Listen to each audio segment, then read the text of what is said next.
go. 1, 2, 3. How's that? That's good. Okay. A lot of changes going on. Hi, folks. What doesn't sound right. All right, hold on. 1, 2, 3, 4, 5, 6, 7, 8, 9, 10. There now it sounds, but that sounds way too loud in my headphones. There are some changes occurring, so I had to screw with the little board here. 1, 2, 3, 4, 5, 6, 7, 8. 1, 2. Hi, everybody. All right, that's just going to have to work. All right, folks, welcome into the High Noon Rant. Does this sound hot? Let me know. If it sounds like hot, by hot, I mean overmodulating. That's a thing. You guys let me know, and then I'll adjust it. Welcome to the High Noon Rant. I am Pugs Moran. We do this every day, Monday through Friday at 12 p.m. All the day's headlines, hot topics, current events, whatever it is that people are talking about. We're going to talk about it. Crazy Congress, we're going to talk about it. T-Sizzle getting arrested, we're going to talk about it. What else? What else we got? Birthdays, really bad day for we're going to talk about it. Let's see, am I burying the lead? What is the big story? Of course, OJ Simpson, we're going to talk about it. That's what we do here. I try to get you all prepped up on everything that you need to know about what's happening in the world today, this very moment. It takes about 2 hours. Wait, that sounded bad. Folks, I'm distracted. I'll explain why in a minute. Totally lost my train of thought. And that's what's going to happen. When you do a stream of consciousness, that's where I'm looking for. Now the car's back on the road. Now I get it. This is performed as a stream of consciousness, which means that there are no breaks, no stops, no songs, no commercials, no, talking to anybody. No, it's just me and my crazy thoughts. Whatever is on deck next gets fired out, and away we go. Damn the torpedoes, as they say. And I do kind of keep it on. There's some guardrails, if you will. It's all going to be current events. These are all just going to be current events thoughts. Sometime we're going to get off into the weeds, and I'll figure it out. And then we'll back up. Boop, boop, boop. We'll back it up back onto the road and back into the stream. Anyway, the whole point of this show is that I try to give you everything that you need to know about this day, but not only about current events that's happening today. We break the show down into 4 what we call quarters. The first quarter we call antecedently on this day. It's this day in history. I cherry pick some things that have occurred on this day throughout history. Why? Well, I'll tell you. We're looking for rhythms. We're looking for patterns. We're looking for things that seem to happen on this day over and over again. Why? Because everyone needs an edge. Quarter 2 is called birthdays. That's, come on, you know what that is. I need to explain what the birthday segment is.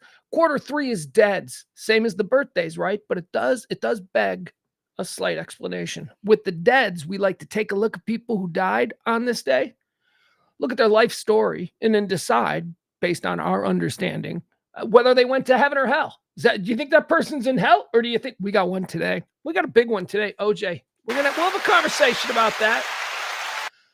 That's loud. Too loud! Way too loud! Maybe not loud enough. I don't know.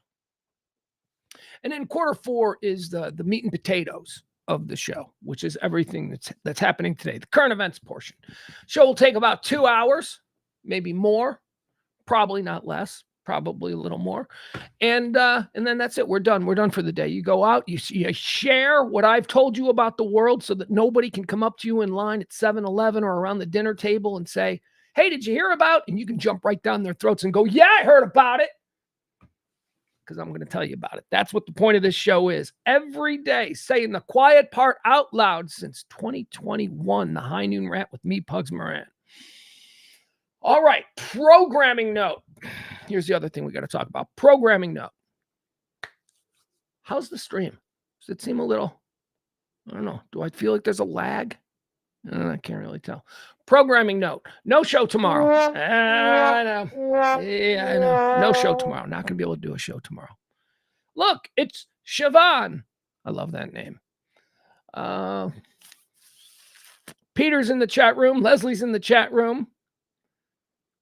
Frankie's there. Mama B's there. All right. Thank you. As long as it sounds good. There is no show tomorrow. Why? Because, ladies and gentlemen, I present to you the final show to be streamed here in the Comfort Nest Studios. That's right. We're on the move. We're getting out of here. It's been long time where we're trying to get this place sold and all that stuff. And so we're gonna move the studio out of here. And anyway, show will be back on Monday. Who knows? Maybe from a street corner. No, I'm kidding. We've got a new place we're gonna do it. So, although it's probably gonna look a little sparse in the beginning, it's gonna take a while to get to this. Look at this majesty. Look at this menagerie of just garbage from my life. It's probably going to take a while to figure out how to make the new set look appealing. Appealing like this. Look, I understand that I'm not even a try-hard in the, what do they call it? Room art game? I don't know. What is that called? You people who do Zoom and stuff for meetings, you probably have your own little vocabulary. I don't know what it's called. I know I've heard it referred to as something, but I don't know what it is. So no show tomorrow. I do apologize for that, but give me a break. We'll all explain in due time. In due time. What else we got to talk about before we get into what we're going to talk about? What else do we got to talk about? Decor? Nah, Mama B. There's like a name the kids are calling it. I don't know what it is. I almost want to just jump straight in with OJ, but I won't. Also, at the end of the show today, we're going to have to make a decision because you know how I've been telling you all week, and this started, I think, last Saturday evening when I found The Day After on YouTube. Remember the old nuclear holocaust movie from 1983 that just scarred me as a child and completely freaked me out? I was already freaked out, but then I saw that movie and I'm like, yep. Now the dreams will be way more vivid. And they were. So I started watching that on YouTube. And then that led to just, YouTube is so good going, you like that, huh? Hey, check this out. What do you think? What do you think of this? It just led to a whole bunch of that where I've spent essentially the last week just, I wouldn't say preparing, but, getting an idea of what it's going to look like when it all ends. So at the end of today's show, I just want to share something with you. I've been talking about doing it for a while. At the end of today's show, let's just watch something together. For those of you that want to hang around, it'll be, I may even end the show, take a quick little break, maybe 5 minutes or something, maybe grab a little something and then come back and we'll do another afternoon stream today. And that one will be short. We'll just watch this video.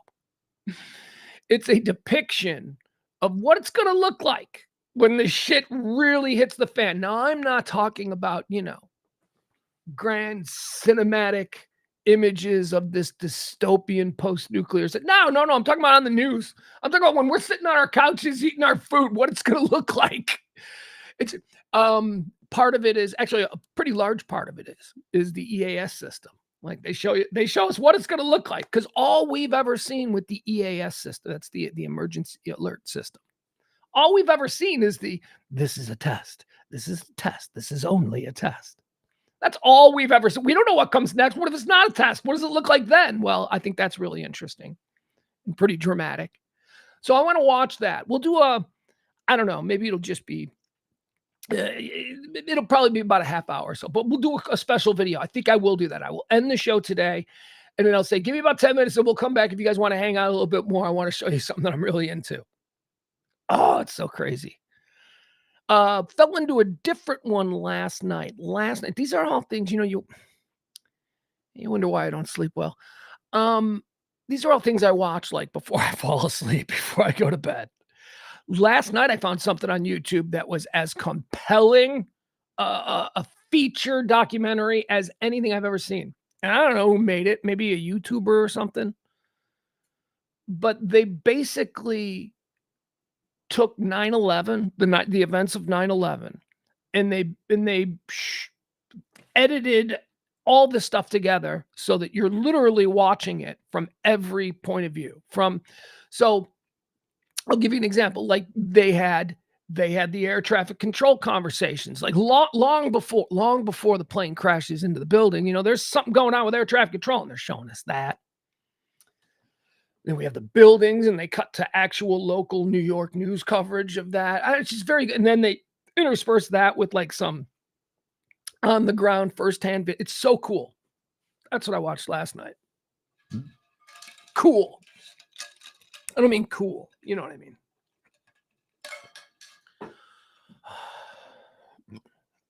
I'll wait for everybody to get here. Ladies and gentlemen, hiccups. I got hiccups. Totally got hiccups.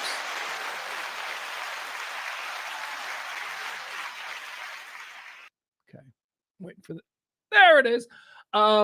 That's appropriate because this is the last show here in the Comfort Nest Studios. And you know, from time to time, I battle the hiccups in the Comfort Nest Studios.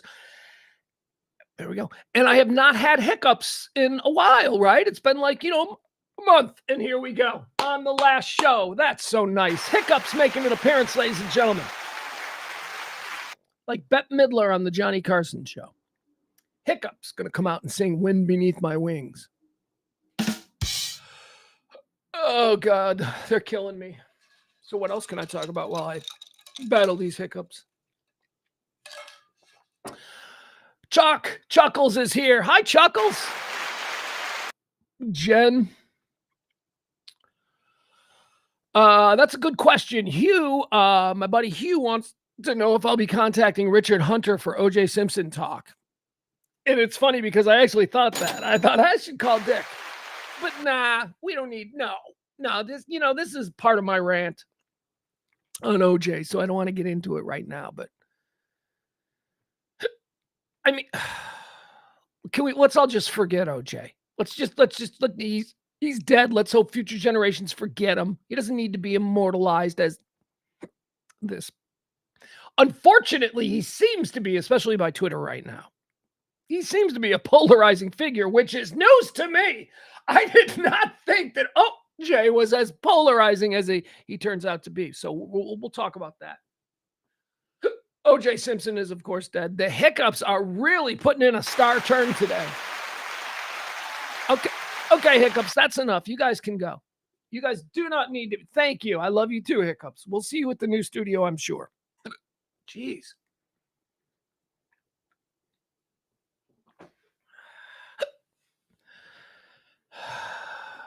This is crazy. Richard Hunter, the reason that Hugh mentioned Richard Hunter is because Richard Hunter had sort of a relationship with OJ to some degree. Exchanged emails, dinner. That's a guy. That's, you know what? That's a podcast segment. Crazy stories. And where I just talk to all of my friends about the craziest stories from their life. Because Dick Hunter, we could do a whole season on Dick Hunter stories. I mean, not only was he friends with OJ, but he's also the guy who found, what was his name? Come on, Lamar Odom. He's the dude who found Lamar Odom in the bed at the brothel. That's Dick.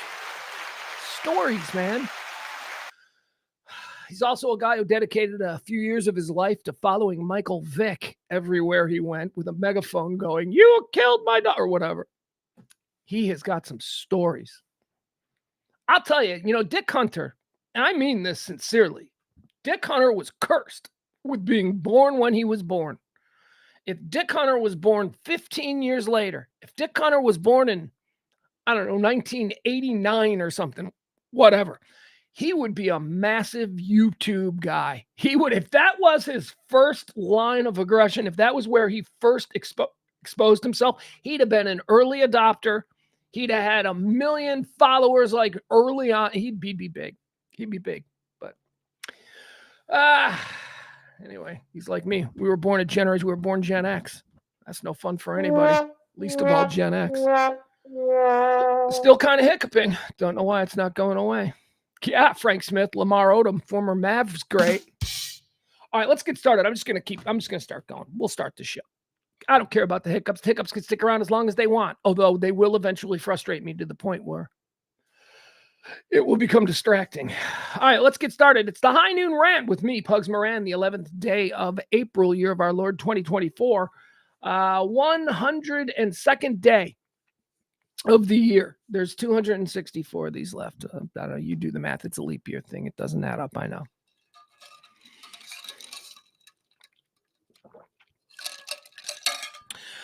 Frank says, Richard Hunter got me on Twitter. Frank, Richard Hunter literally got me on Twitter. That's funny that you say that, because we were doing a remote broadcast somewhere of our MMA show, Rear Naked Radio, God rest its soul. I don't know where we were. We were at some event, some MMA event, and he was on Twitter. And this was like 2008, 2009, maybe 2008. I don't know if my kid was alive yet, whatever. Probably. It says it right there on my Twitter thing, members since. And he's like, you should be on Twitter. And I'm like, I don't want to be on Twitter. I'm blah, blah. That whole thing. That was my attitude. And that attitude should have been more. Really? You mean this can help with our careers? I didn't see it that way. So he literally took my phone, downloaded Twitter, and said, what do you want your password to be? I'm like, well, I don't think you should know that. So when Frank says Richard Hunter got him on Twitter, I can echo that by saying Richard Hunter literally got me on Twitter. He set up my account. It was sitting right there. And you can follow me on Twitter at Pugs and Co. Have fun, folks. All right, let's do quarter one. This is antecedently on this day. I know, folks, you're just like, this is just a fancy way to say this day in history, and you'd be right. Not a great day. There's not a whole lot of stuff. I mean, I don't mean to short sell it, because my presentation of these less than mind-blowing events throughout history is going to be great. Let's go. 1909, on this day antecedently, the city of Tel Aviv is founded. I don't know what Tel Aviv is. It's not Jerusalem, right? But wasn't it the capital for a while, and then it's not anymore? They moved it? Okay. Tel Aviv! Welcome to the party. Born on this day in 1909. Born on this day, antecedently on this day in 1945, in World War II, American forces liberate the Buchenwald concentration camp. Buchenwald. Saw a documentary a while back on these guys. These guys, these American soldiers who were first on this scene at like Auschwitz and Buchenwald and Tbilisi and all of them. Man, they talk about being sideswiped. We, with the luxury of 2020 and history and all that stuff, we know what was going on there. But these first American soldiers who found this place, they were like, what is this? Are these space aliens? I mean, they didn't look human to them. They didn't know what was. They had never seen something like that. I was on this day in 1945. Buchenwald is a concentration camp, is liberated by U.S. forces. On this day, antecedently in 1968, U.S. President Lyndon Baines Johnson, he signed the Civil Rights Act of 1968, which prohibits discrimination in the sale, rental, and financing of housing. The red line laws, you couldn't sell houses, banks wouldn't give mortgages, you were discouraged to rent to people that weren't white. That was a thing, really happened, and it is one of the reasons here in 1968, when banks were essentially forced to sell mortgages and give houses and all that to people who weren't white. It's the reason why, a lot of people, oh man, I don't want to delve into this stuff, especially today with how scattered I am and hiccups. But it's one of the reasons why for so long in America, there was a discrepancy, a wide discrepancy. There still is. But before, it's why Black people don't have homes to hand down to kids, to build equity into all of these kinds of things. Poorer neighborhoods, people were not allowed. They stayed poor neighborhoods because the properties were owned by absentee landlords who then rented everything. And there was no, it's a mess. It's a mess. Don't want to get into it. Moving on. And because of this, they didn't have swimming pools, which Al Campanis of the Dodgers told us a couple of days ago is why Black people can't swim. Actually, no, it was Ted Koppel who told us that's why Black people can't swim. Al Campanis believed Black people couldn't swim because they lacked buoyancy. Buoyancy was the problem. They're just physically different. Antecedently on that was Al Campanis, not me, folks. The hiccups are not going away. This is weird. Antecedently, on this day in 1970, the Apollo program, Apollo 13, is launched. Apollo 13. This is the Tom Hanks movie. We know they had problems. They had to fix a problem.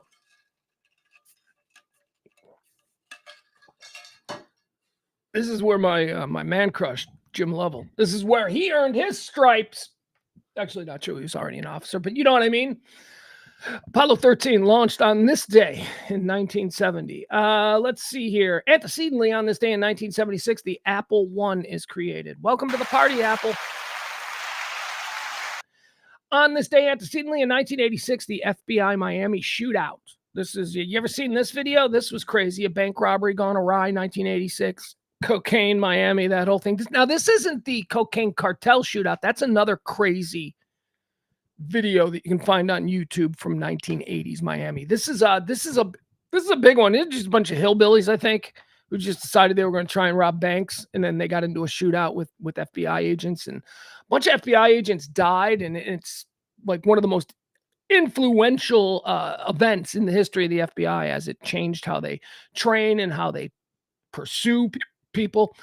It says a gun battle in broad daylight in Dade County, Florida, between two armored car robbers and pursuing FBI agents. During the firefight, FBI agents Jerry Dove and Benjamin Gorgon were killed, while 5 other agents were wounded. As a result, the popular 40 SW cartridge was developed.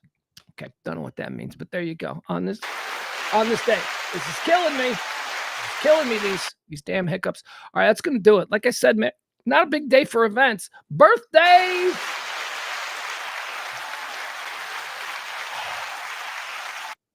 Okay, you guys, hold on. It's time to do birthdays. This is, I have to say, the worst day for notable quotables in their birthdays. Not a good day. It's lame, man. And I'll give you an example. Happy birthday, born on this day in 1947, Peter Riegert. Yeah, you don't even know who he is. I'm not even motivated enough to get a picture of him to show him to you. You can just Google Peter Riegert now. That's it. He's a Peter Riegert's birthday on this day. He played Boone in Animal House. Also, a terrific turn on The Sopranos as a corrupt congressman that Tony Soprano beats the crap out of because he ends up dating his Russian Gumar Arena. That's a good. He's good. I like him. That's why I mentioned him. But honestly, man, that's it, man. He is arguably the biggest star of all the birthdays we're going to mention today. And because of that, we're not going to mention a lot. Also born on this day in 1966, Lisa Stansfield. Isn't she a British dance pop girl? I have no idea. Just know her name. Born on this day in 1972, a guy who I mention every single year, not because he's famous, but because it's my favorite fake name that I sometimes use. Born on this day, Balls Mahoney, professional wrestler. Balls Mahoney. I love that name. It's my alter ego. When I'm drunk, when I get really drunk, I turn into Balls Mahoney, and that's how I introduce myself to people. So I don't get drunk anymore. All right, let's keep going. Born on this day in 1980, a Texas Ranger legend, but also probably better known as a Yankee, Mark Teixeira. See what I mean? Born on this day in 1987, Josh Stone. One-hit wonder territory. She's not a one-hit wonder. She's got a bunch of... Oh, come on, shut up. She was famous for like 6 months. 15 years ago, and then nobody has heard of Joss Stone since. Oh, but I have. I subscribed to her Spotify. Okay, shut up. You know what I mean. It's not a big star. That's going to do it. Joss Stone, born on this day. That's how we go out. These are the people, who were born on this day. Now, these are the people who died. These are the people who died. We'll list these notables. This is a better list. It's a better list than the birthdays, that's for sure. It's better day for celebrity deaths. Dead on this day in 1890, Joseph Merrick. We got to decide if Joseph Merrick is going to heaven or hell. Who's Joseph Merrick? He's the Elephant Man. He's the real Elephant Man. He's the dude with the elephant. I'm not an animal. He's that guy. He's going to heaven. He's going to heaven. You don't get that crutch to bear on this earthly existence and not immediately go to heaven. Elephant Man in heaven. And guess what? He's handsome. He is so handsome in heaven. He's walking around, and people still know him as the Elephant Man because, that's his brand. But he's handsome now, and that's kind of the bit. When you meet the Elephant Man up in heaven, you're like, oh my God, women find him irresistible. Oh my God. You think Islamist terrorists, you think they get the 70 virgins? You should see what the Elephant Man in heaven is beating off. Whoa, poor choice of words. You know what I mean? He's not beat. He's beating the ladies off with a stick. We're just gonna say that. All right, there we go. He's in heaven. Joseph Merrick, the Elephant Man, dead on this day in 1890. Dead on this day in 2006, June Pointer of the Pointer Sisters. You jump in. Jump up. Jump. I'm doing this. I can't do all the parts, so I'm just doing the jump parts. If you wanna bend, you better do the night down. Jump, jump for my love.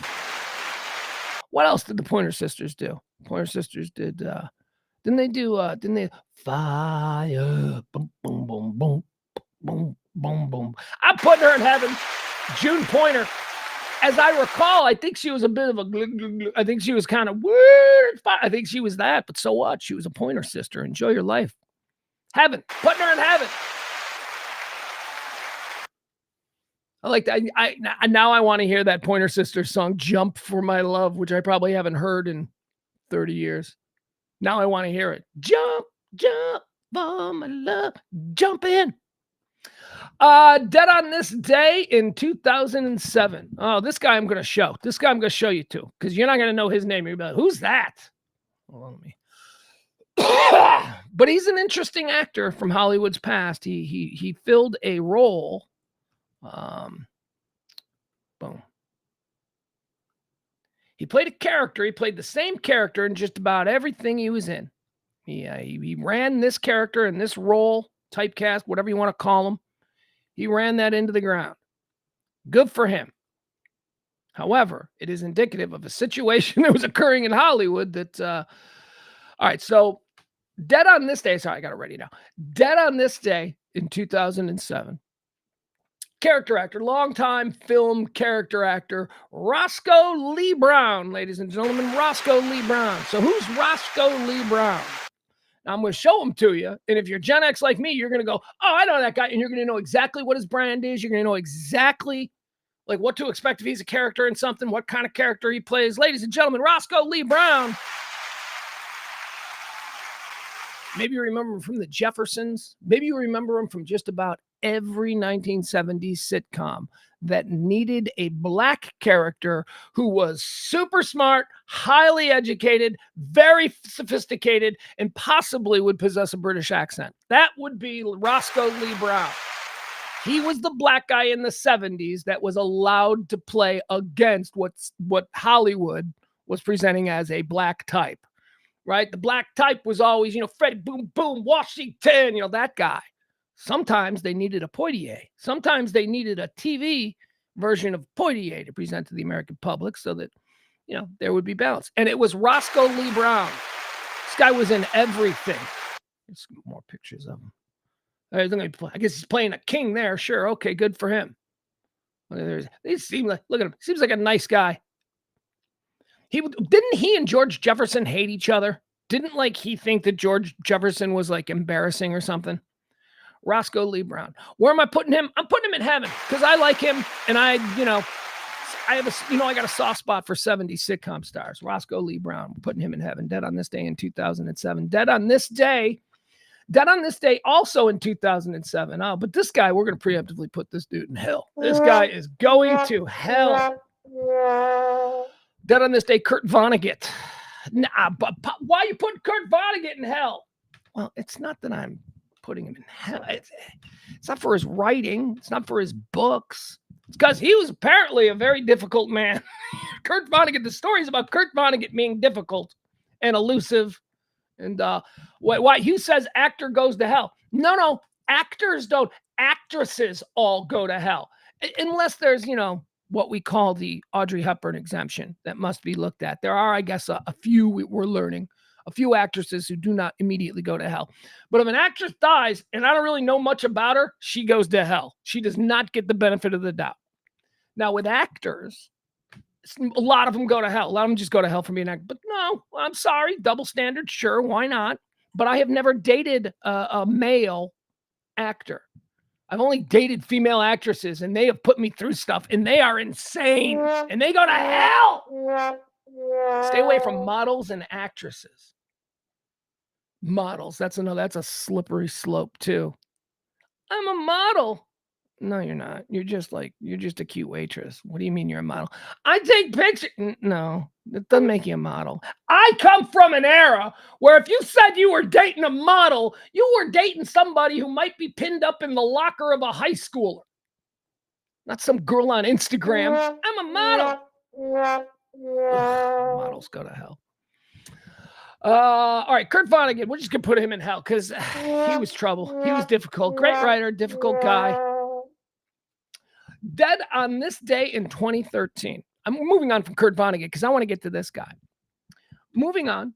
Dead on this day in 2013, ladies and gentlemen, Jonathan Winters. All right, let's talk about Jonathan Winters. Programming. He was so brilliant. Jonathan Winters is probably the most brilliant programming. It's programming. It's what we're just supposed to say because we've heard so many people over the years say that. He may have been brilliant, but primarily he was insane. Jonathan Winters was brutalized his entire life by the demons in his head, institutionalized in and out. Was he a brilliant comedian? I didn't find him all that funny. I found him exhausting. If we're being honest about Jonathan Winters, and his greatest disciple, Robin Williams, he's the one that set the template back in like the late 70s, early 80s that we are all programmed now to just repeat. Jonathan Winters is a genius. You ever seen his stuff? He's too big. He's too broad. He's too over the top. And by the way, while we're on the subject of Robin Williams, I find him exhausting as well. Tremendous actor. I love Robin Williams as an actor. Robin Williams as a talk show guest? No, thanks. I'm going to pass. Robin Williams hosting, Saturday Night Live? No, thanks. I'm going to pass. Robin Williams, just on stage with a microphone, just, freeballing it. No, thanks. Robin Williams as an actor? Oh, hell yeah. He's good. He's engaging. He's likable. He seems like he's such a sensitive and decent soul. But I didn't find his comedy that funny. Same with Jonathan Winters. I never got it. And there was a period of time where I'm like, well, what am I missing about Jonathan Winters? I went back and I watched all this stuff. Mirth. I'm supposed to like him because he played Mirth on Mork and Mindy. You remember that character? Robin was such a disciple of Jonathan Winters. Jonathan Winters couldn't get any work in the 1970s because, again, he was kind of crazy and I would argue not that funny. Couldn't get any work. So Robin Williams, once his star began to shine as bright as it did, Robin Williams made it a point to give opportunity to Jonathan Winters, a guy that Robin Williams felt encouraged him. So Robin Williams cast him on Mork and Mindy as Mirth, Robin and Mindy's son, which just didn't make any. And get it? The joke is that you age in the other direction on Mork's planet. So that's why, their child was like a 70-year-old man or whatever he was. I don't know. And I didn't like it. And the whole now because I loved Mork and Mindy. I was a big Mork and Mindy fan. And I've read a book about Mork and Mindy. That's how lame I am. Like 30 years ago, there was a book about Mork and Mindy. Who wrote it? Anyway, the point was this. Robin Williams allowed Jonathan Winters as Mirth on Mork and Mindy to essentially do improv, do whatever he wanted. And he really indulged him, which is nice. I on some level, I imagine that feels really good to be able to indulge your hero, your mentor, or whatever he is to you like that in that way. But it was just exhausting TV. I always hated Mirth. So Jonathan Winters, I would, based on what I've just said, I'd be like, send that guy to hell. That guy enjoyed way too many off. But I can't do that. Can't send him to hell because the truth is that Jonathan Winters' story, which is another thing that should be a movie. The Jonathan Winters story, man, talk about a guy who went through more in one life than anybody should ever have to go through. I mean, this guy was tortured. Something wrong with him. So I'm going to put him in heaven because I don't believe that he ever really knew what peace was here on earth. I think that he was very messed up. I think Jonathan Winters, dead on this day in 2013. We're going to put him in heaven. But I don't find him funny. I find him exhausting. I feel bad for him. I guess he was funny in Mad World, right? Is that it? Or did I say too many mads or not enough? I don't know, whatever. That movie, though, he was funny in that. But he wasn't even the funniest guy in that. Funniest guy in that was the dude who dropped dead on stage. Dick Shawn, that's it.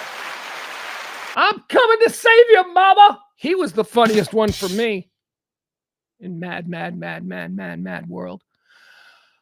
He died on stage. He's a comedian. He was on stage at like the San Diego Art Center or something. And he's like, hey, blah, blah, it's kind of sucks getting older, but my health is pretty good.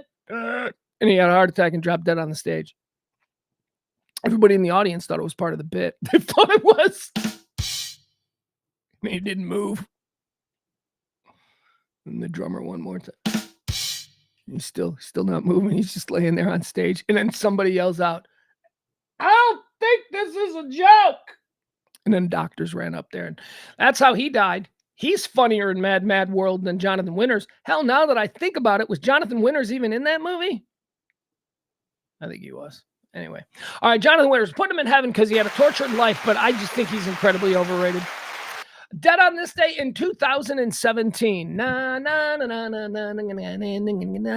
Jay Giles of the Jay Giles Band, the leader, the founder, the boss of the band, Jay Giles. He died on this day in 2017. Peter Wolf was the singer. Peter Wolf was just a singer. Peter Wolf was actually just a DJ who was fronting the band. He was a popular DJ on BCN in Boston. And Jay Giles was like a really cool, really popular local band. And they just started collaborating. And all of a sudden, they got big hits. And now they're the Jay Giles Band. I'm putting Jay Giles in heaven for that song. That song's great. That song, you want to talk about a timeless song. Although there's probably a whole bunch of elements of it now that somebody be offended by, but whatever. That is such a great song. I mean, the lyrics work because I think the lyrics are relatable to young men everywhere. But the music, that song's a banger. It is. That song moves. It's got that chorus, that sing-along. Na, na, na, na, na. That's a great song. You going to heaven, Jay Giles. It's a great song. It's another one of those songs that my 14-year-old had to listen to cold and sight unseen without knowing anything about any baggage around it, never having seen the video. Just heard the song while we were jet skiing. It was on one of my playlists, my jet ski, my lake playlist. And he's like, what's that song? And I'm like, oh, that's Centerfold by Jay Giles. He's like, play it again. That song's pretty good. I'm like, yeah.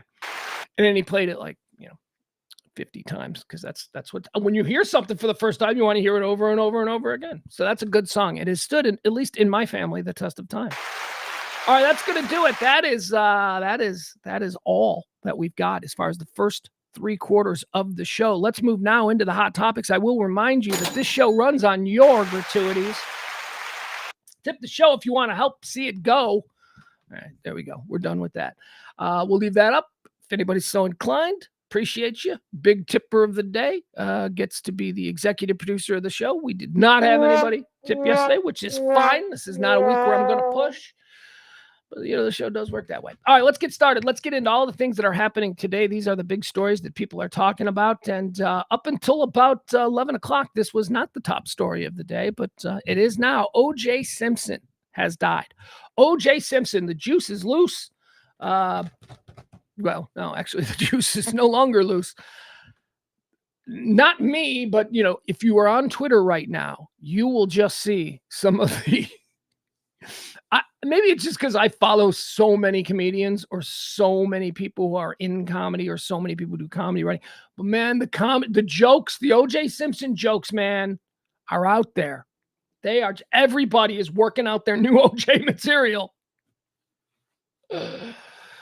O.J. Simpson's dead. 74, 76. I don't know. It's been on the screen all day, but it doesn't matter. What matters is that O.J. Simpson is dead. So the jokes are coming fast and furious. I'm enjoying those. I see this as karma. Drudge Report with a fantastic headline. Drudge Report's headline is Cancer Murders OJ. That's karma. That's karma. Cancer murdered OJ. Cancer's going to get away with it too. Cancer. Who gets away with murder more than OJ? Cancer. That's the joke. That's the joke I should have tweeted. A lot of good jokes out there. All right, so let's and in that of itself, a truly interesting phenomena that we're watching play out today. Because it's the rare occasion where somebody dies, even somebody who's polarizing, even somebody that is openly not liked. It is a rare occasion where you see this much joking about the death of somebody who isn't named Saddam Hussein or, Osama bin Laden. So we all feel, and this is why I'm a little confused because at least in my universe, my Twitter universe, nobody's crying any tears for O.J. Simpson. It is a pretty much agreed upon fact in this universe that I'm existing in that O.J. Simpson got away with murder because he was wealthy and he hired an unbelievable team of attorneys to just destroy the prosecution, the underfunded, small budgeted LA County prosecutor's office. They did it with his dream team and he conflated things and he caused doubt. And I don't know what that jury was thinking.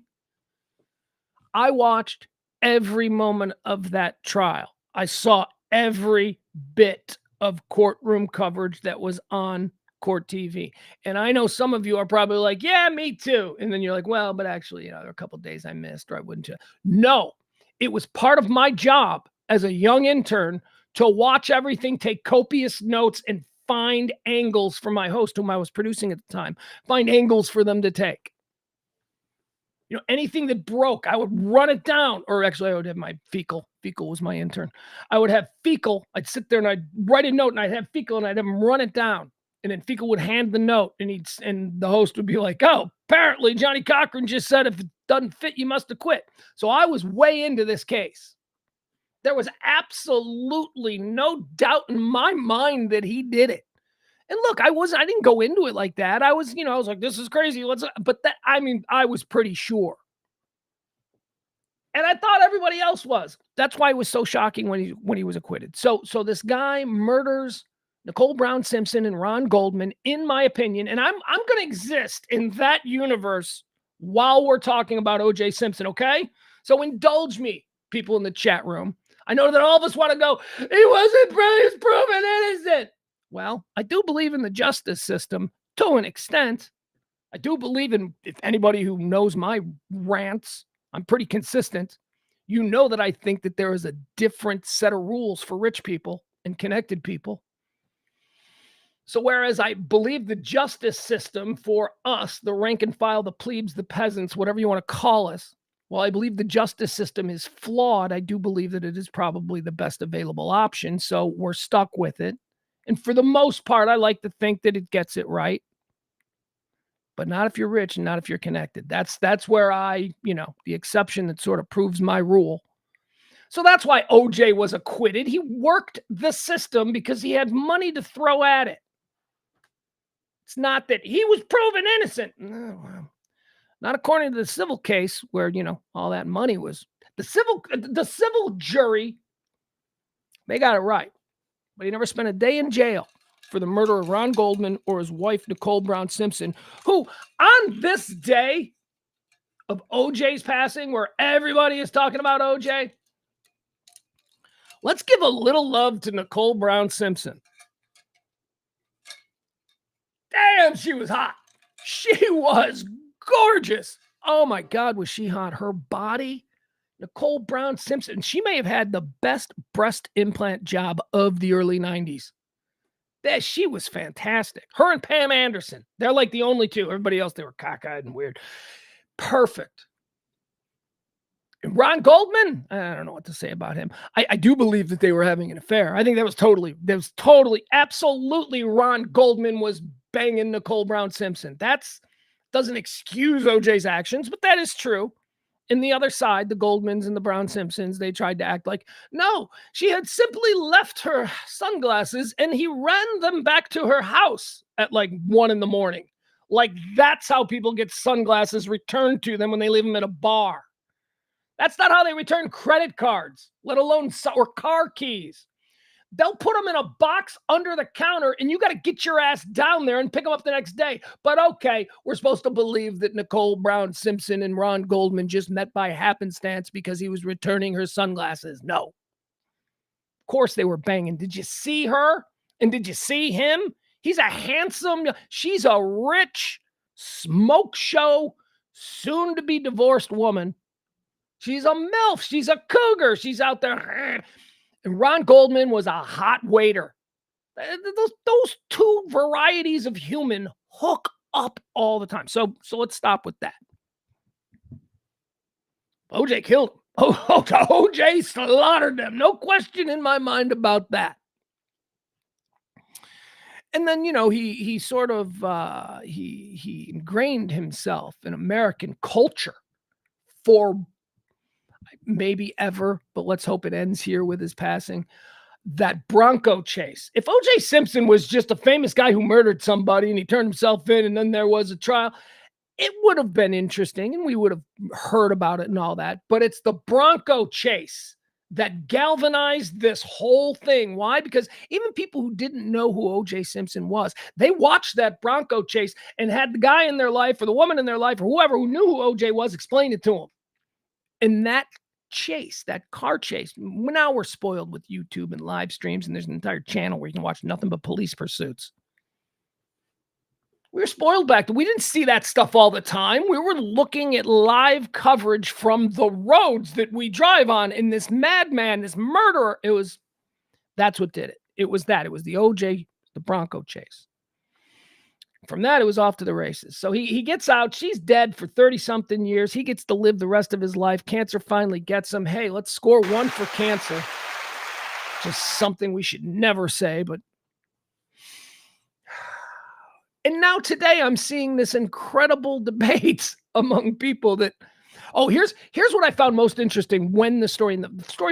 I think they've kind of settled on a tone, although I don't know. It's still a bit chaotic. I haven't watched in an hour. But when O.J. Simpson was first announced to have died, and by the way, did they pull in Anderson Cooper? Did they make Anderson Cooper come in to cover? Is Anderson Cooper on CNN right now? I'm not near a TV. He's not supposed to be in those offices at noon. They called him in for O.J. And I guess even though before 11 o'clock, there were a whole bunch of super important stories that we all needed to be filled in about, until OJ died. And now what? It's just going to be the next 48 hours of OJ coverage. He doesn't deserve that. But it was fun in the early goings, the early breakings of this story. People, the anchors on, they could not find the proper tone. They couldn't find the appropriate tone for talking about OJ. One of the early ones that I heard, I think it was Anderson Cooper. He was, or maybe it was Jim Acosta. I don't know. Maybe it was his show. But he was talking to somebody who was a sports reporter, a female sports reporter, and they're talking about the passing and O.J. Simpson and all that and why he's, a significant American figure. And this woman started to tell a story about meeting O.J. Simpson at a restaurant and how charming he was. And the way she's telling this story, there was happiness in her voice. She was like, and then, of course, anyone who knew OJ knows that once he finds out you're from California, that's all he wants to talk about. But of course, he is also a very, very controversial figure. That was the tone. And I was like, oh, you bunch of performers, you haven't had a real emotion or an authentic vibe ever. And now you're caught because you don't know how you're supposed to treat OJ. It's OJ. America loved OJ, the running back. He was great. But also, we cannot forget the double brutal murders of Ron Goldman and Nicole Brown Simpson. We'll take a commercial break. And then they go out to a commercial break with a picture of Nicole Brown Simpson and Ron Goldman with sad music playing. I'm like, you folks are all over the road. You have no idea what the tone for OJ should be, you posing sons of bitches. Barney says, have they interviewed every Kardashian yet? Yeah, that's one of the joke lines that's going around. People wishing condolences to various Kardashians. Because the Kardashians as children were very close to OJ. Very close. Oh, he was Uncle OJ. Kim Kardashian called him Uncle OJ. Adam says I think his son could have done it. And he covered it up. Just don't, Adam. Adam, you need credibility. You make bold proclamations all the time that seem to be filtered through your personal political and ideological lens. And a lot of times those are big statements. So on something like this, Adam, come on, just have a little credibility. This goes a long way. You'd be like, oh yeah, but he's not totally crazy. He knows OJ did it. People like you and me, Adam, we need these. These are layups. Take them. Don't push back. Don't fight. Peter agrees. Nicole was a babe. Nicole Brown said she had a killer body. She was Jeff says splayed his finger to make sure the glove wouldn't fit. I don't know what that means. Sorry, Jeff.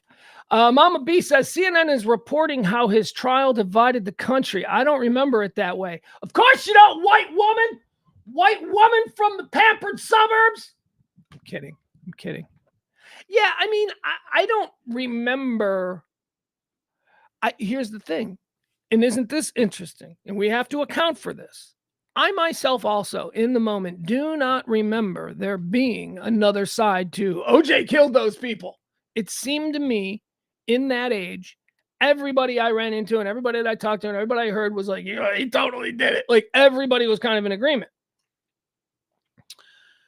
And it wasn't until after his acquittal that it seems that mainstream media went out of their way to now go to Black university campuses and, speak to Black thought leaders of the time. And it was only after the acquittal where these voices were actually given any sort of amplification, because we forget there was no social media. I didn't know what Jamel Hill thought about, I didn't know. There was what we saw on the news and the people we listened to on the radio. And now through the lens of history, we know that was a very select group hired and funded by a very small group of men who owned the radio stations and the TV stations. There were only 3 TV stations and a couple of independent ones. So the narrative and the message was much easier to control. So yeah, when I look back on that time, I think, my God, there really was only one side. And now I come to learn and I come to believe through the lens of history that no, in that time, there were a lot of people in the Black community who believed that O.J. Simpson was set up, who believed all of that stuff. Their voices were just simply not amplified the way that they could be today or the way they would be today. So it was a shock for me. I'm with Mama Beller. I thought, I just assumed everybody thought he was guilty like me. However, those people are all wrong because this dude is guilty as sin. Murdered 2 people. He's a crazy man. He is, you got to understand this about O.J. Simpson. And we're going to move on after this because we don't need to spend all day on this guy, because I would really like him to just kind of be forgotten about now. Well, there'll probably be an O.J. movie now. Well, there already has been, sort of. No, they wouldn't. There won't be. I was like, they're probably going to be like a biopic from his whole life. Nah, they won't do that. Because that does sound like you're romanticizing somebody who is, at the very least, polarizing. At the very least. But, OJ, what I do know about OJ from all the things that I've read about him, because I was fascinated by this story and this trial and this situation for years and years of my life. As I said, one of my earliest jobs in radio was being forced to watch it all and take notes and find areas for conversation on the radio. That's what a producer does. But OJ's life was very interesting, and it is, well, I don't know if it's interesting. It's curious. I am curious as to the reason why the people credited with being the voice of America's Black community, and I have to hedge it with the people credited with, because I don't believe for 1 minute that these people speak for all Black people, but the ones who are at least held up as thought leaders of the Black community. I don't understand the embracing of O.J. Simpson.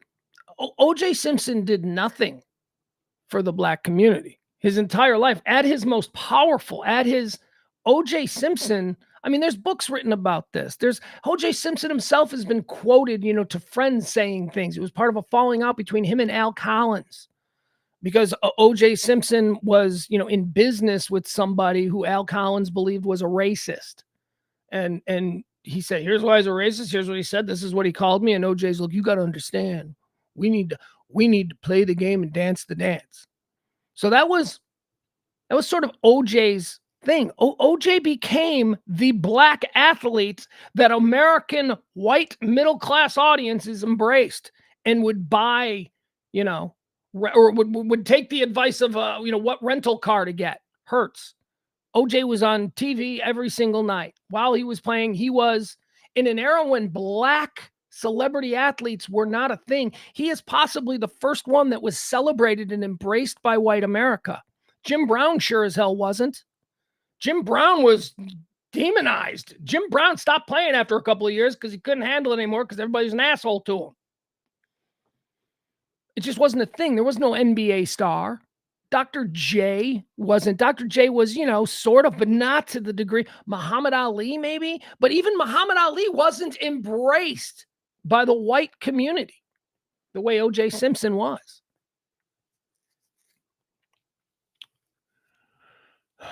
And then he gets into trouble, and all of a sudden he appeals himself to the Black community that he has done nothing. You look at a guy like Magic Johnson. You look at a guy like LeBron James. These men have done things for their community in the face of what they believe to be generational injustices. O.J. Simpson couldn't be bothered. He really couldn't. And I'll also throw Michael Jordan in there. Michael Jordan couldn't be bothered. Michael Jordan pursued the O.J. Simpson plan of American stardom, and it paid off well for Michael Jordan. But that is one of the great criticisms of Michael Jordan, his famous quote, "White people buy my shoes too," which was applauded in some circles. But I mean, I understand why there's heavy criticism of Michael Jordan by Black America, given the platform that he had and his complete disinterest in, doing anything that would, and now we see how easy it is with people like Magic Johnson and LeBron James. But OJ wasn't about that. OJ came back to the Black community after he'd been accused of double murder. And I believe he leveraged the injustices that the actual Black community goes through, which, depending on who you are, you might, that's a bit overstated. No, it's not, man. Look, cops see a Black guy, they're going to follow him around the store. That's a very real thing. So it was only after that he was caught dead to rights for these murders that he then went to the Black community and was like, my brothers, my sisters. And they seem to have taken him back. When his experience with the justice system was nothing at all like the one that Black Americans were going through every day and still are. I don't want to get into that whole conversation, but trying to be respectful of both points of view while making a grander point about O.J. Simpson. O.J. Simpson had $1 million attorneys. I'm just like you. They're persecuting me. Donate to my defense fund. I mean, Black churches across the country, it turns out, I didn't know this at the time, but they were raising money to pay his rich lawyers, his super wealthy lawyers.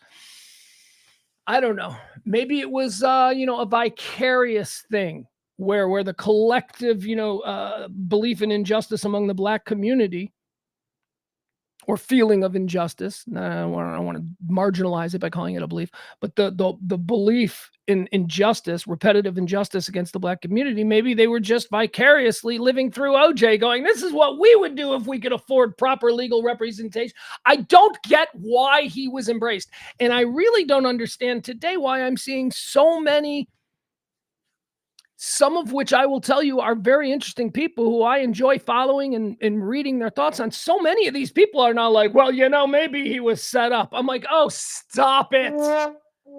Can we just move on?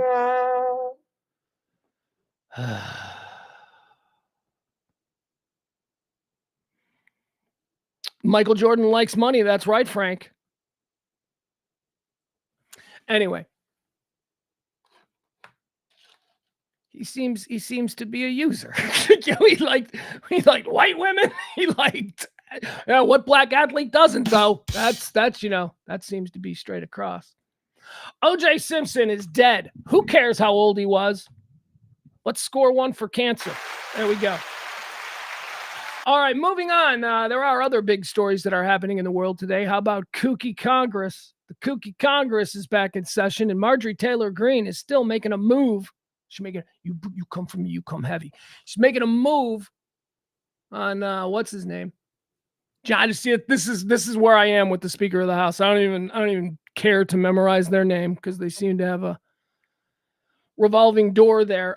She's making her move. She sat in a meeting with him for like 2 hours yesterday. I don't know if it was just him and her. It was probably him and a bunch of his dorks and her and a bunch of her psychos. They were probably just sitting in a big boardroom, just actually, no, nothing was happening because there were no cameras in there. So there was probably nothing for Marjorie to do with no cameras there. But as soon as she exited, she ran right for the cameras and she said, same old, hearing the same thing. I do not think these negotiations. So we're all waiting on Marjorie Taylor Greene to make her move to replace the Speaker. That'll be fun. Good times. The Congress gets kookier. All right. So now, speaking of the kooky Congress and speaking of Speaker of the House, this guy, he was a former Speaker of the House. He had a cup of coffee there in the big chair. His name is Kevin McCarthy. He's now completely out of the politics game. I don't know what he's doing. He's probably just, figuring out a way to take money from taxpayers in another way. He was at some symposium giving an interview, and I don't even know if symposium is the proper word, but we're just going to call it that because I'm comfortable with it. He was asked, basically what happened with him and Speaker, and do we see this happening again with Mike? Is it Mike Johnson? Is that the dude's name? And this is what former Speaker McCarthy had to say yesterday. This made some news. You made a lot of concessions in the negotiations. No, I didn't. Okay. Is that Let's get to the bottom of that. Right? That is such a misnomer in life. Let me give you the truth about that now. And I'll give you the truth why I'm not Speaker. It's because one person, a member of Congress, wanted me to stop an ethics complaint because he slept with a 17-year-old. An ethics complaint that started... Wait. What? What? Hear that again?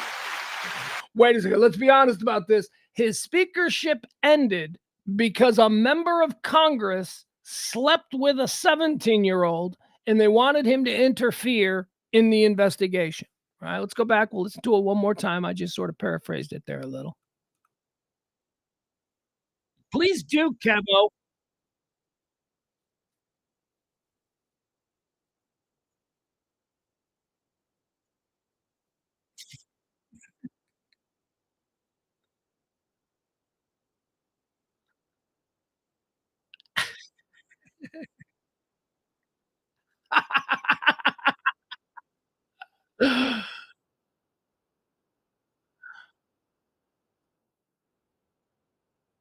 Good for you. Yeah. All right. So there you go. That's it. That's Kevin McCarthy. Oh, look at him being all likable now. Now it's like, here's the truth about what's going on. I love that. I love what he said about keeping the government open. You fucking idiots out there with your shut it all down. I'm like, okay. Again, that's a great example. That one hits straight to the heart. Our troops, you're not gonna pay our troops? Is that what you're going to do? Well, no, we can pay them. All right, so now you're going to do what, another 48 hours negotiating to figure out how you get to just pay them? Because the fact of the matter is you're shutting down because you people won't fucking talk to each other. So no, whatever you got to do, you keep the government open. That's a sword that any sitting speaker has to fall on. That means that your thing is over. Well, unfortunately, you were never a real speaker anyway, because it seems like you were probably a speaker during an era when you had an activist majority party. And that's not a real time in our Congress. Everything is screwed up. Let's just forget about this time. I hope 50 years from now we can go, remember that 10 years nobody talks about when those people were morons? The more important thing is he's talking about Matt Gaetz. He is now throwing Matt Gaetz. There, let me be honest with you. There was a guy, congressman, slept with a 17-year-old. He wanted me to make the investigation go away. Did he sleep with a 17-year-old? I don't know. I know a bunch of his friends went to jail for it. I mean, that is throwing some heat. He's throwing some heat while still legally indemnifying yourself from any, civil prosecution, slander, or whatever it would be. So, like he had to put that in there. Like the way he stated it, I'm not speaker because a member of Congress slept with a 17-year-old. That's declarative. He's saying that that's what happened. I'm not a speaker of the House because a member of Congress slept with a 17-year-old. Now, I'm not saying he did, but all of his friends went to jail for it. I mean, yeah, you're saying he did. And we all knew that was the case. Like we were all, why does Matt Gaetz hate him so much? And then we all knew that there's this investigation about Matt Gaetz going on that's been truckling around for a long time. His buddies are all in jail for remember the Snapchatting or whatever with like kids, not kids, be fair. Old kids. We'll call them old kids, older kids. But I still believe a 17-year-old is a kid. My God, I still believe a 25-year-old. I still believe a 30-year-old is a kid. I mean, the older I get. So that's fun. That's Kevin McCarthy. He's out there slaying dragons. Now he's being an admirable dude. He's going to tell us all about everything because he's not a crooked politician pandering for votes of the stupid. Here's another one we're going to show. Did you see this? This is something that I thought was a little bit confusing from yesterday. Yeah, I'll show you this. And I'll give you the details. And there's a couple of different... you want to talk about the social media influence. Okay, you want to talk about how it's able to sort of shift a narrative, misinform, whatever you want to say. Well, let me pull this up.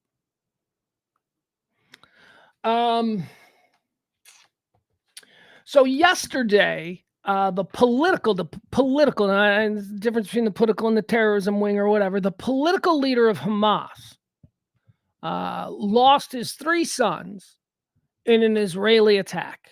Okay, this is the political leader. I don't know what his name is. How do I say his name? Let me make sure I get this right. Ishmael Haniyeh. All right. So this dude, he's the political leader of Hamas. He runs Gaza, although he's been in exile now for a while. He's living in Qatar or something. And his son, he's got 3 sons, very, very high up in Hamas. Okay, Hamas. Let's stop pretending like, oh, well, there's 2 kinds of... No, there's not. There's Hamas. This dude is now like a 60-year-old man or something. But he wasn't always a 60-year-old political director of Hamas. How do you think he rose to that position? This guy matriculated through a terror organization, okay? So just keep that in mind. I don't care if he's wearing a suit like a Western businessman and not some scary headscarf and, screaming while holding a AK-47 in his arm. I don't give a shit about that. That's all bells and whistles. This is a man who has been a member of Hamas since he was in college in the 1970s. What do you think that entails? Okay, so now we have that. So here we go. This is the political leader of Hamas. And this is video of him being informed yesterday that his 3 sons were just killed in an Israeli airstrike, okay?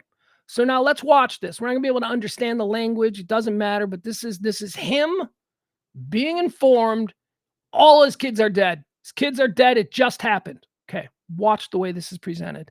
This is the leader of Hamas.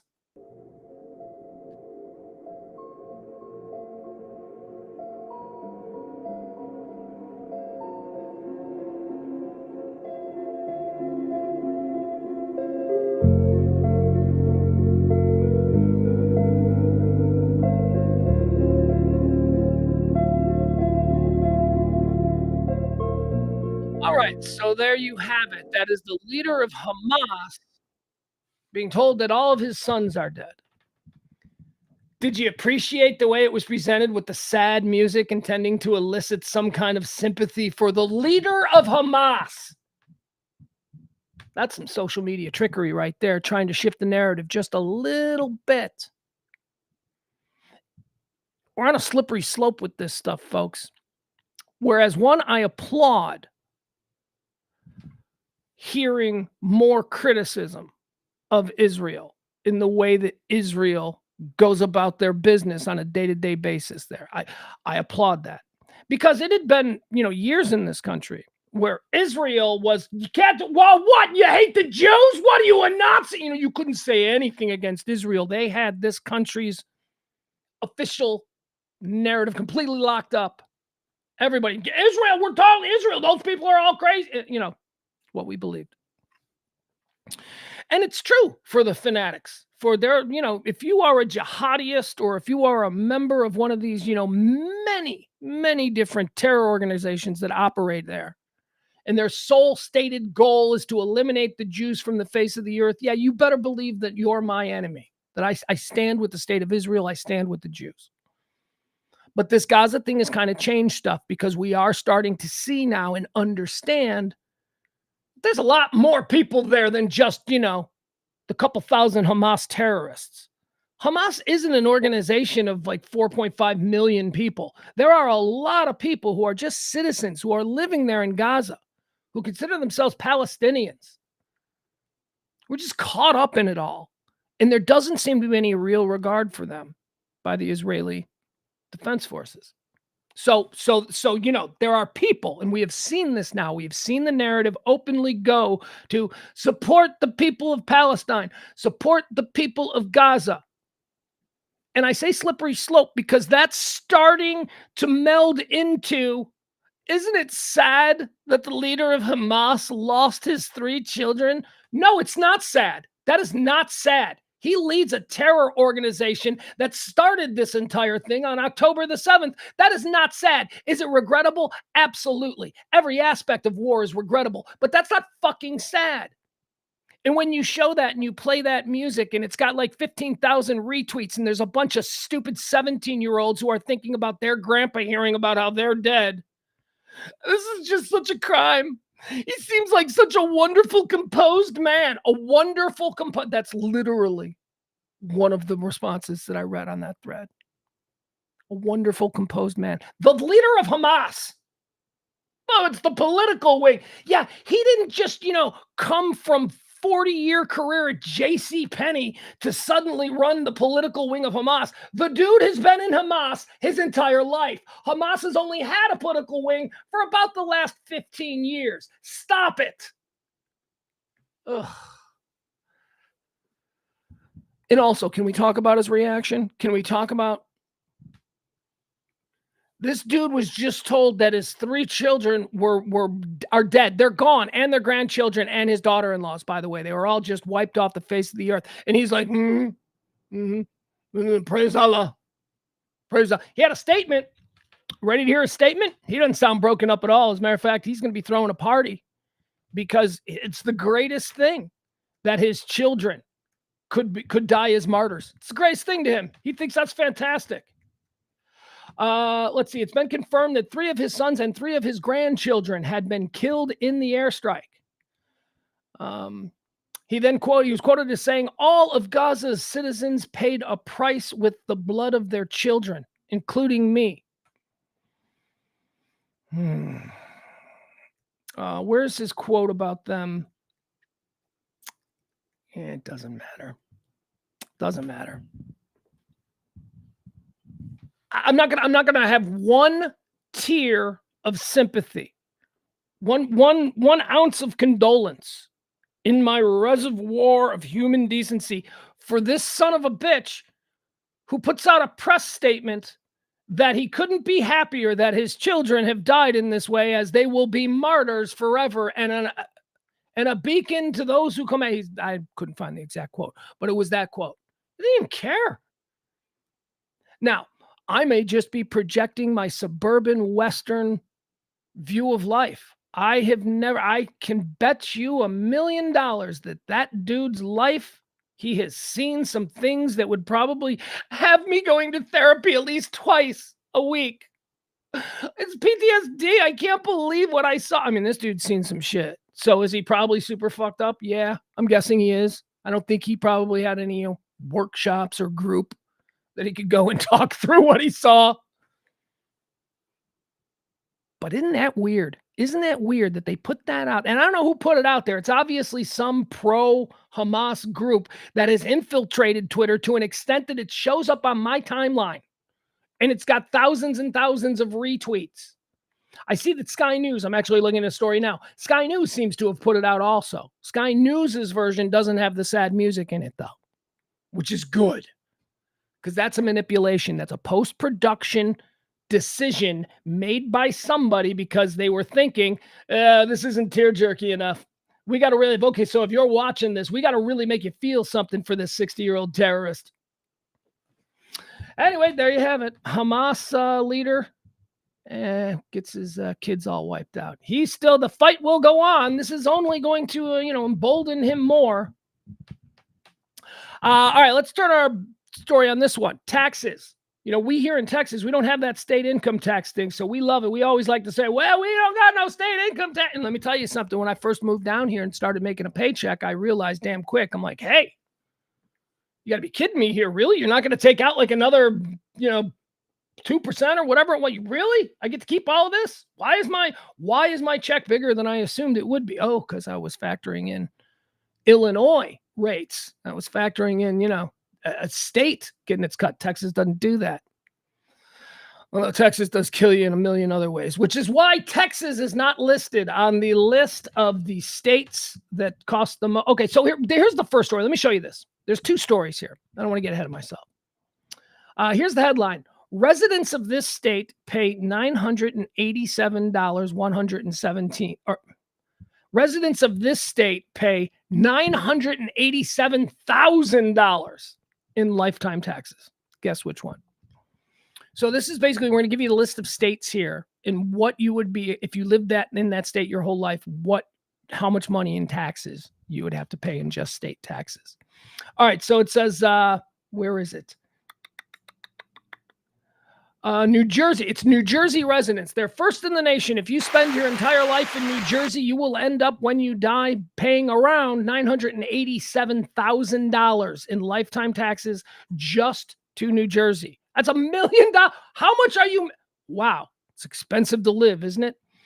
Let's see. The next highest was Washington, D.C. Washington, D.C., you'll be expected to pay $884,000. Connecticut and Massachusetts are third and fourth, the highest lifetime tax rate at $8,000 or at $800,000, and both at $800,000. All right, the lowest tax state. All right, a state where if you live there your whole life, you're going to pay very little in taxes. And let me tell you something, you ain't getting much for your taxes anyway. So, explains a lot. West Virginia. West Virginia. It's only going to cost you your entire lifetime $358,000 in state taxes to live there. And they ain't got nothing to show for it. Don't ask for nothing. They ain't taking nothing. That's the West Virginia way. That's the bad Virginia, right? That's just like, Kentucky, right? Isn't that what West Virginia is? Because Virginia, when you think of it, Virginia is very posh. Whether it's the suburbs of DC, Virginia. Oh, I'm in Virginia. Virginia can be not, or you're talking about the what's that Tidewater area there, like between Norfolk and all that. That's also very cool. And then Richmond just seems like America, USA. So Virginia's cool. West Virginia, not so much. Shit gets weird in West Virginia. Let's see here. What else do we have? All right, never mind. Here are 5 other high tax states. The next 5, we gave you the first 5 highest tax states. California, Illinois, Kansas, Massachusetts, and New York rank in the top 8 in high taxes, state taxes. I don't like this story. We're going to move on. I don't know. I thought I had a different angle on it, and now I'm like neck deep in this story, and I'm like, screw it. It's boring. Let's move on. OJ died. All right, here you go. Now, this is the one I wanted to go through. These are the highest and lowest states for inflation. We're all experiencing inflation here. Well, when I say we all, by that I'm talking about the middle class. Guys, we need to take a break. I need to make a quick phone call. We'll take a quick break. I will be right back.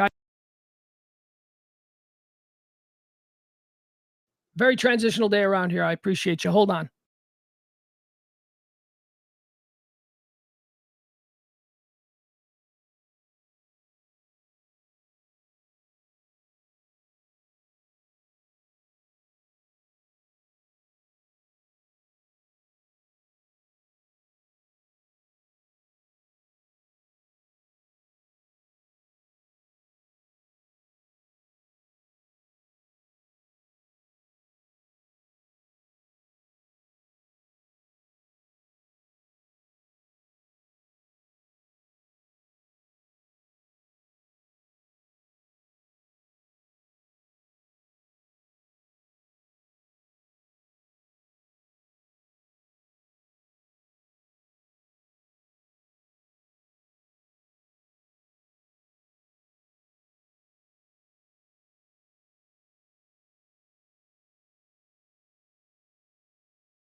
All righty, there we go. Sorry about that, you guys. Just E.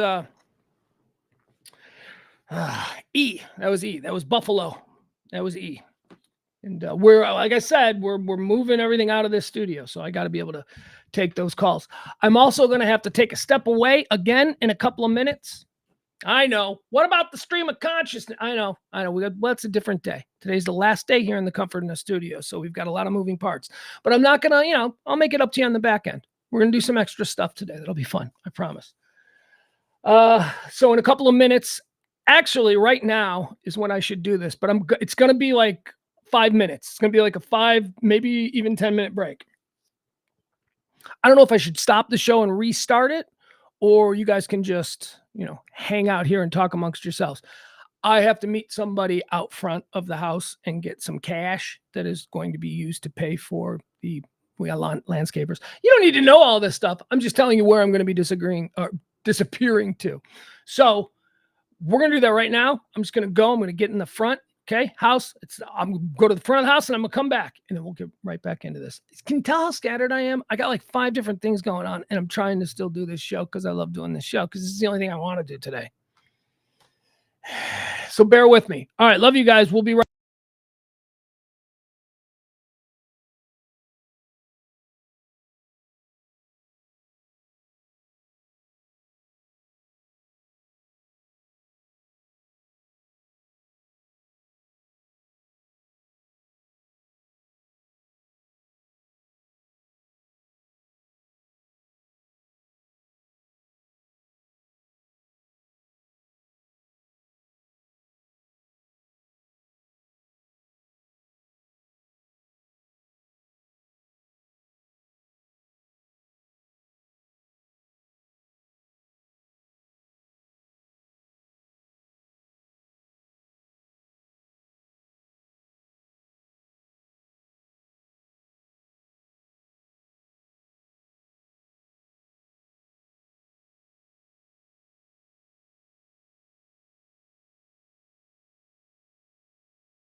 All right, now that we've gotten rid of all the idiots,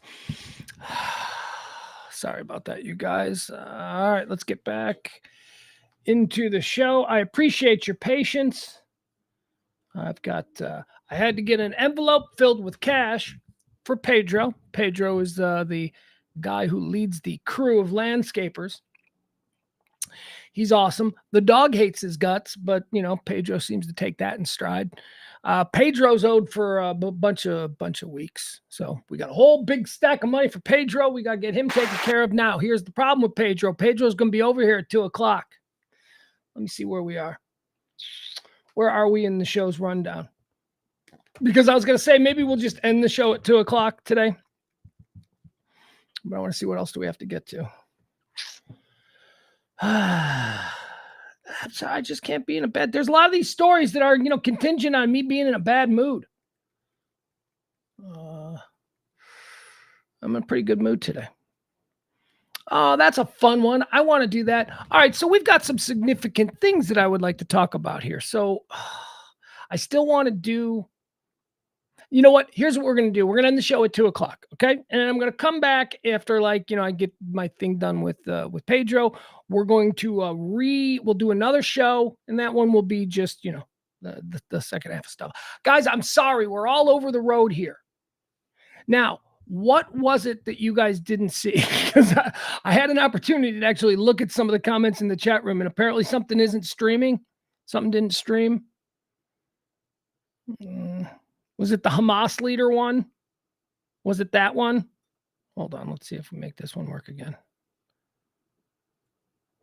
Because I would hate for that one not to have been the one you saw, because I was really talking about that one.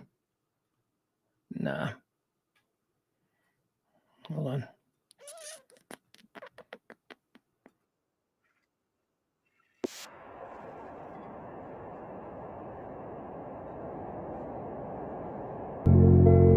All right, here. Not see this one? Is this the one that I was talking about that apparently didn't share when I thought we were sharing it? It's the McCarthy interview. It was the speaker. Okay. Damn it. Really? You missed Speaker McCarthy going off on Matt Gaetz without actually saying Matt? Okay, I'm sorry about that. We'll do that one. We'll show that one again.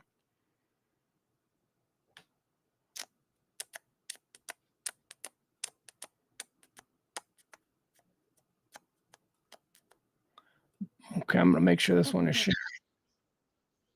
All right. That is such a misnomer in life. All right, you got to be seeing that. Okay, I'm hoping you're seeing that at this point, because I'm looking at it. All right, so here we go. This is Speaker Kevin McCarthy breaking bad on. He's not saying his name, but Matt Gaetz. So was it this? You made a lot of concessions in the negotiations. No, I didn't. Okay. Okay. Let's get to the bottom of that. Right? That is such a misnomer in life. Let me give you the truth about that now. And I'll give you the truth why I'm not speaker. It's because one person, a member of Congress, wanted me to stop an ethics complaint because he slept with a 17-year-old. An ethics complaint that started before I ever became speaker, and that's illegal, and I'm not going to get in the middle. Did he do it or not? I don't know. But ethics is looking at it. There's other people in jail because of it. And he wanted me to influence it. And you know what? So then they come out and they say, I'm telling you, that's my favorite walk back.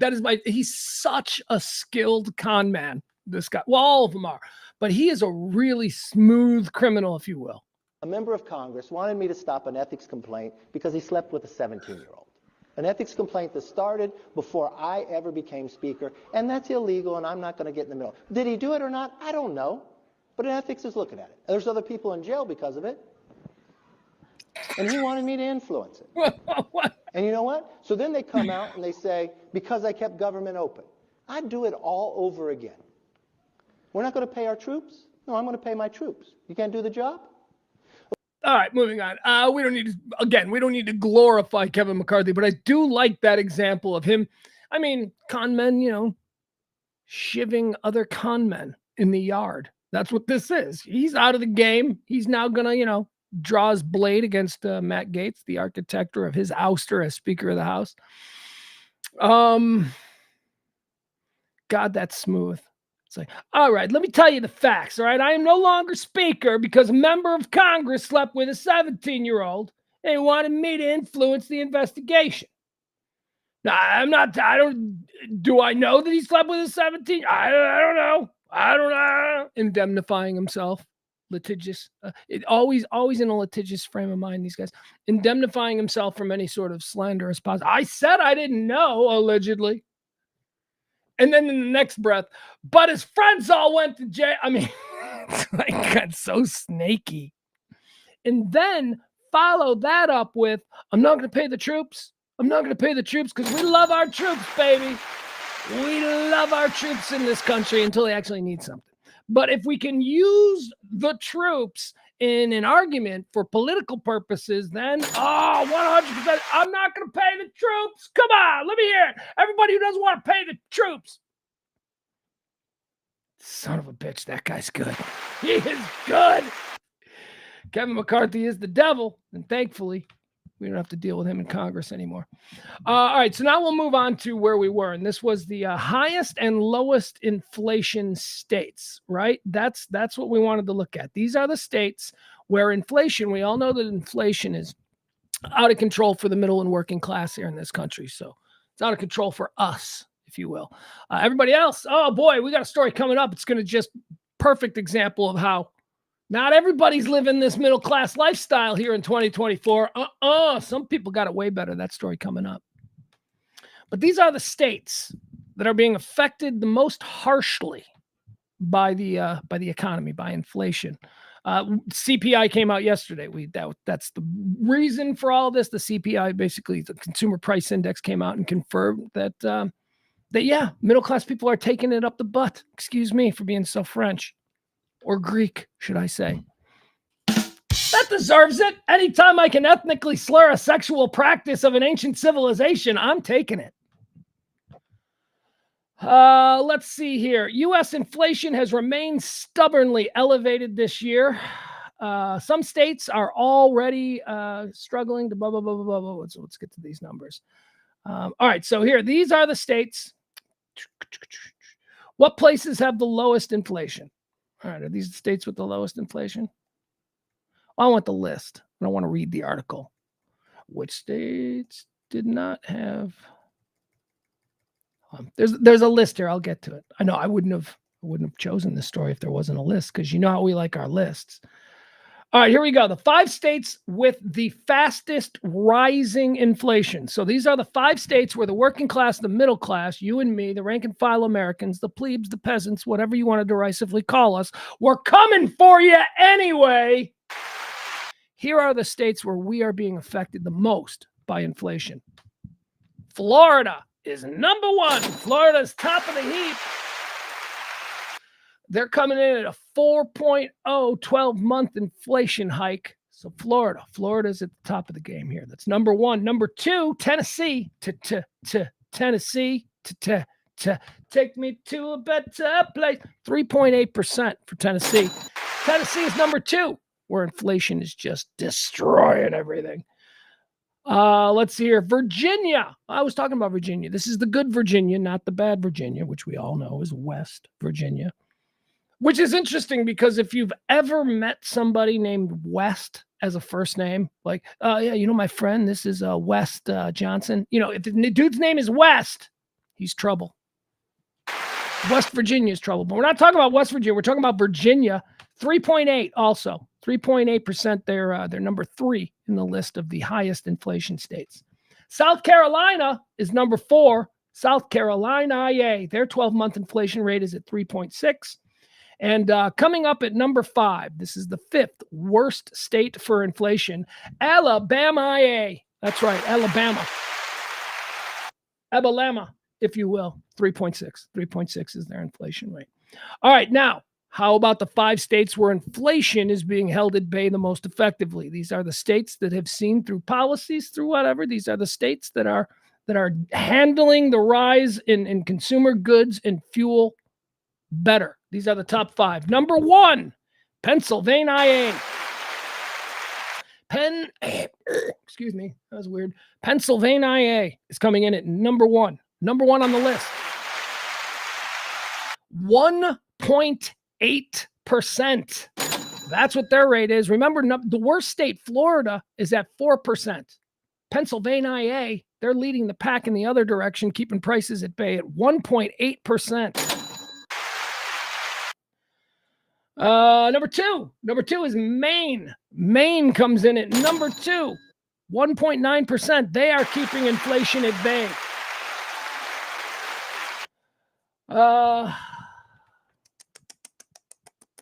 Number 3, New Hampshire. It's always these. These are like the Finland, Norway, Sweden of America. Whenever there's like whenever there is a global like listing of where people are the happiest, where people are the smartest, where people have the best opportunity to succeed, whenever they have those lists, it's always like number 1, Finland, number 2, Norway, number 3. It's always these like collection of Viking states. Whenever it's America, and it's always like, these are the happiest people. These are the people with the most savings. These are the people. It's always that collection of Viking states here in America that we call the Northeast. It's Maine, New Hampshire, Connecticut. Is there anything else up there? Anyway, those places always do well. And here we're seeing it again. Of the places that have kept inflation at bay, it is all northeastern states or northeastern territories. 1.8 for Pennsylvania, they're the best. Maine is 1.9, they're the second best. New Hampshire, we just talked about them. They are third at 2%. Vermont keeping inflation at bay. They are at 2.1%. And Connecticut, of course, because just that little collection of states right up there. It's the Finland, Norway, Sweden, Denmark, Iceland of America. All right, there you have it.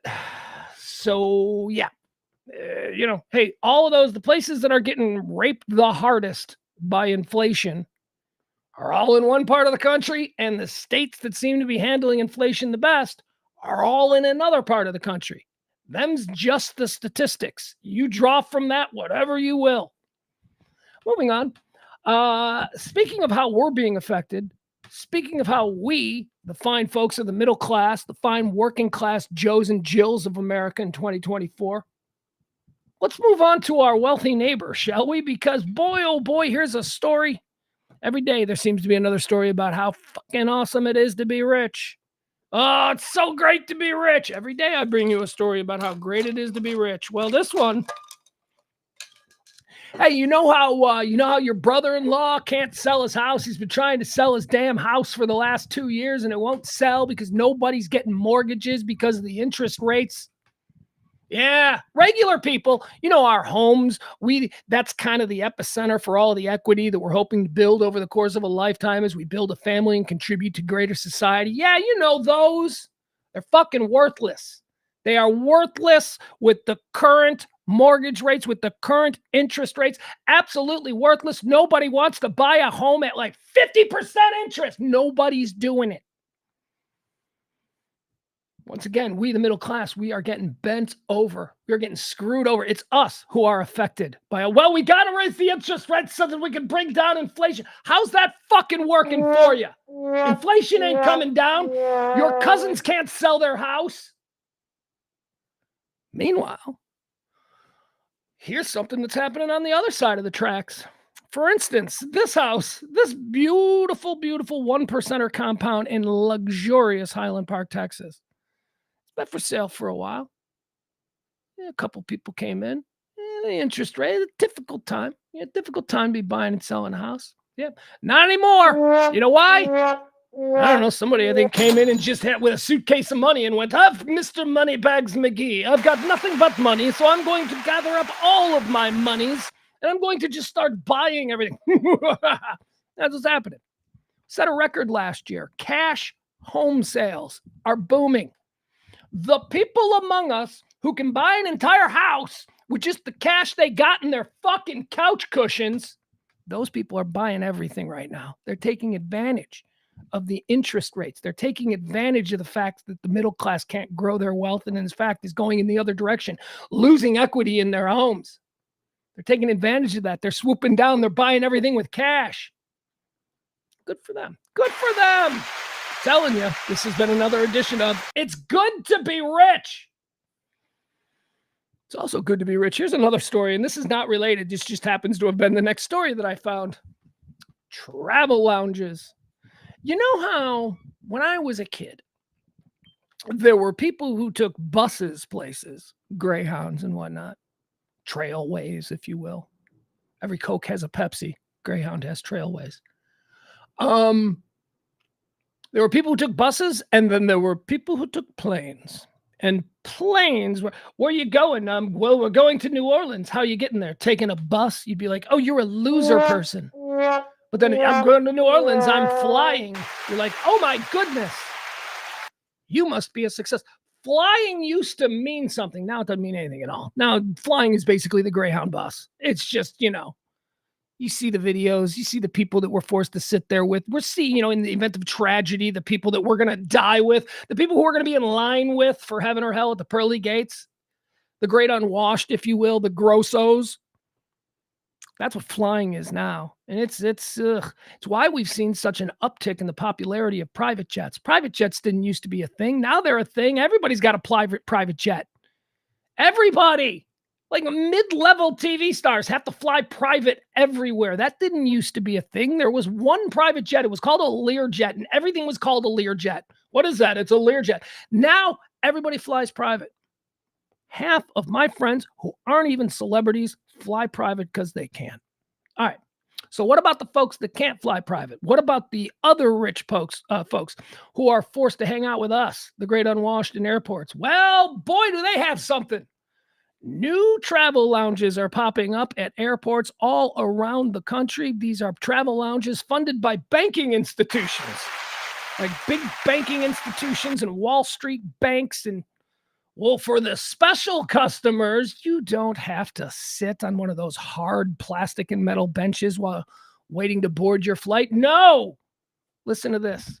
Travel lounges for the elite. A handful of new exclusive lounges were opened by banks, including the new Capital One, have recently landed in airports across the United States, promising posh spots of refuge for select wealthy travelers. Oh, to have a posh spot of refuge? Ah, fuck you. I'm standing in line at a Sbarro in the airport. I don't need a posh spot of refuge. What I do need is a clean table. So can we get these tables cleaned off so I can eat my shit airport pizza while I wait for my flight? But no. For the other people, posh spots of refuge. What are these places like? You ever been in one? I've never been in one. I don't belong to any groups that would ever have any sort of affiliation with a D-bag outfit like the people who build posh spots of refuge. A handful of new lounges, blah, blah, blah, Capital One, posh spots of refuge for select wealthy travelers who are awaiting their flights. They don't have to wait with us. They don't have to see us. They don't have to see the drunk guy belligerently answering questions of hotel airport police. Maybe they don't get to watch that. I kind of enjoy that about being with the great unwashed at the airport. I gotta show you my ID. Sir, could you show us your ticket so we can get you to the proper gate? I don't touch me, son of a bitch. They don't get to see that in the posh luxury lounges. Let's see here. What kind of things can we look forward to? Well, at LaGuardia, they offer caviar service. That's right, caviar service. They're going to eat baby fish eggs. I don't know what caviar is. I had caviar once. Hey, you want to know something funny about caviar? I had caviar once. It was good. I liked it. I'm like, I get it. I get what this is kind of good. Like, it's fish eggs. I'm like, I don't care. I'm not a rube. I understand that half the shit I eat is questionable to begin with. You think I'm going to be repelled by the idea of fish eggs? No. Tasted good. Caviar was good. Salty, though. A little salty. But I also think that I had really good caviar. Like, that was the only reason that I was allowed to have it, was because it was particularly good. It was part of a radio stunt, or not a radio stunt, but part of a radio promotion, some fancy restaurant. And they're like, you try caviar. We have the best caviar in all of Texas. And I'm like, I'll try some of that. Put it on a Ritz. I think that was the joke. Can we get some chips? Can I pour some ranch over the top of my caviar? Anyway, if you're at LaGuardia and you're looking to Stay away from the likes of me and you. You can get caviar service there. How about what else? What else do they have? LaGuardia Airport caviar service will be available for pre-order for select travelers. At Hartsfield-Jackson Atlanta International Airport, travelers can get complimentary massages. Not the good kind, not the old Robert Kraft, owner of the Patriots kind of massage, but I'm sure it's just one of those like mall massages, where you sit in a chair and somebody rubs your neck. Let's see here. What else do they have? All right, Hartsfield's going to give you a complimentary massage. Denver International Airport, there are nap pods. You can sleep in a nap pod. And it did. Yeah, see, that's why it's just got to be wealthy exclusives. Because you can't have like somebody who lives in Burleson, sleeping in a pod, and then somebody who lives in South Lake having to sleep in that pod next. That would be, I'm telling you, it took us decades to get past the whole interracial marriage thing. That sleeping in the same bed as a poor person, no way. That's never going to happen. Rich ain't going to do that, unless of course they're cheating on their wife. Then it's fine to sleep in the bed of a poor person, as long as that poor person is hot and much younger and your wife doesn't know. Let's see here. In addition to amenities, the new lounges provide an ambiance reminiscent of luxury hotel lobbies, both in interior design and in scale, and fit several hundred people at a time. Whew. Lounges have certainly gotten busier, so we've expanded our footprint, said Audrey Hendley, president of American Express Travel, which in February opened its largest Centurion Lounge at 26,000 square feet at Hartsfield-Jackson, bringing its total number of luxury lounges in the United States to 14. All right, there you have it. Rich people, another adventure and how cool it is to be a rich dude. All right, guys, I got to go pay Pedro. It's 2:00. Hold on. I'm just going to put the show on pause again, and then we'll come back and we'll finish it. I'm sorry. Hold on. We will be right back. It is 2:00 on the dot. Got to go. Be right back.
Okay, there we go. That didn't take too long. What the hell's going on here? All right, hold on, guys. We are free and clear to keep rolling uninterrupted.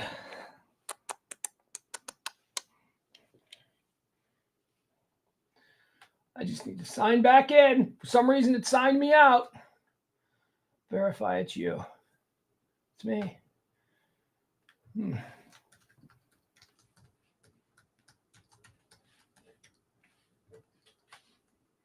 I was really rolling with the rich people in the lounges.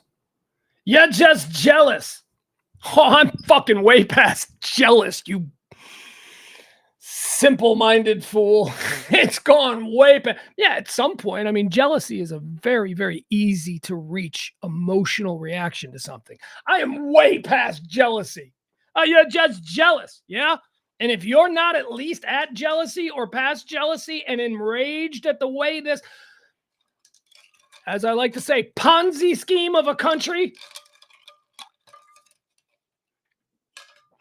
Where's my phone? Here it is.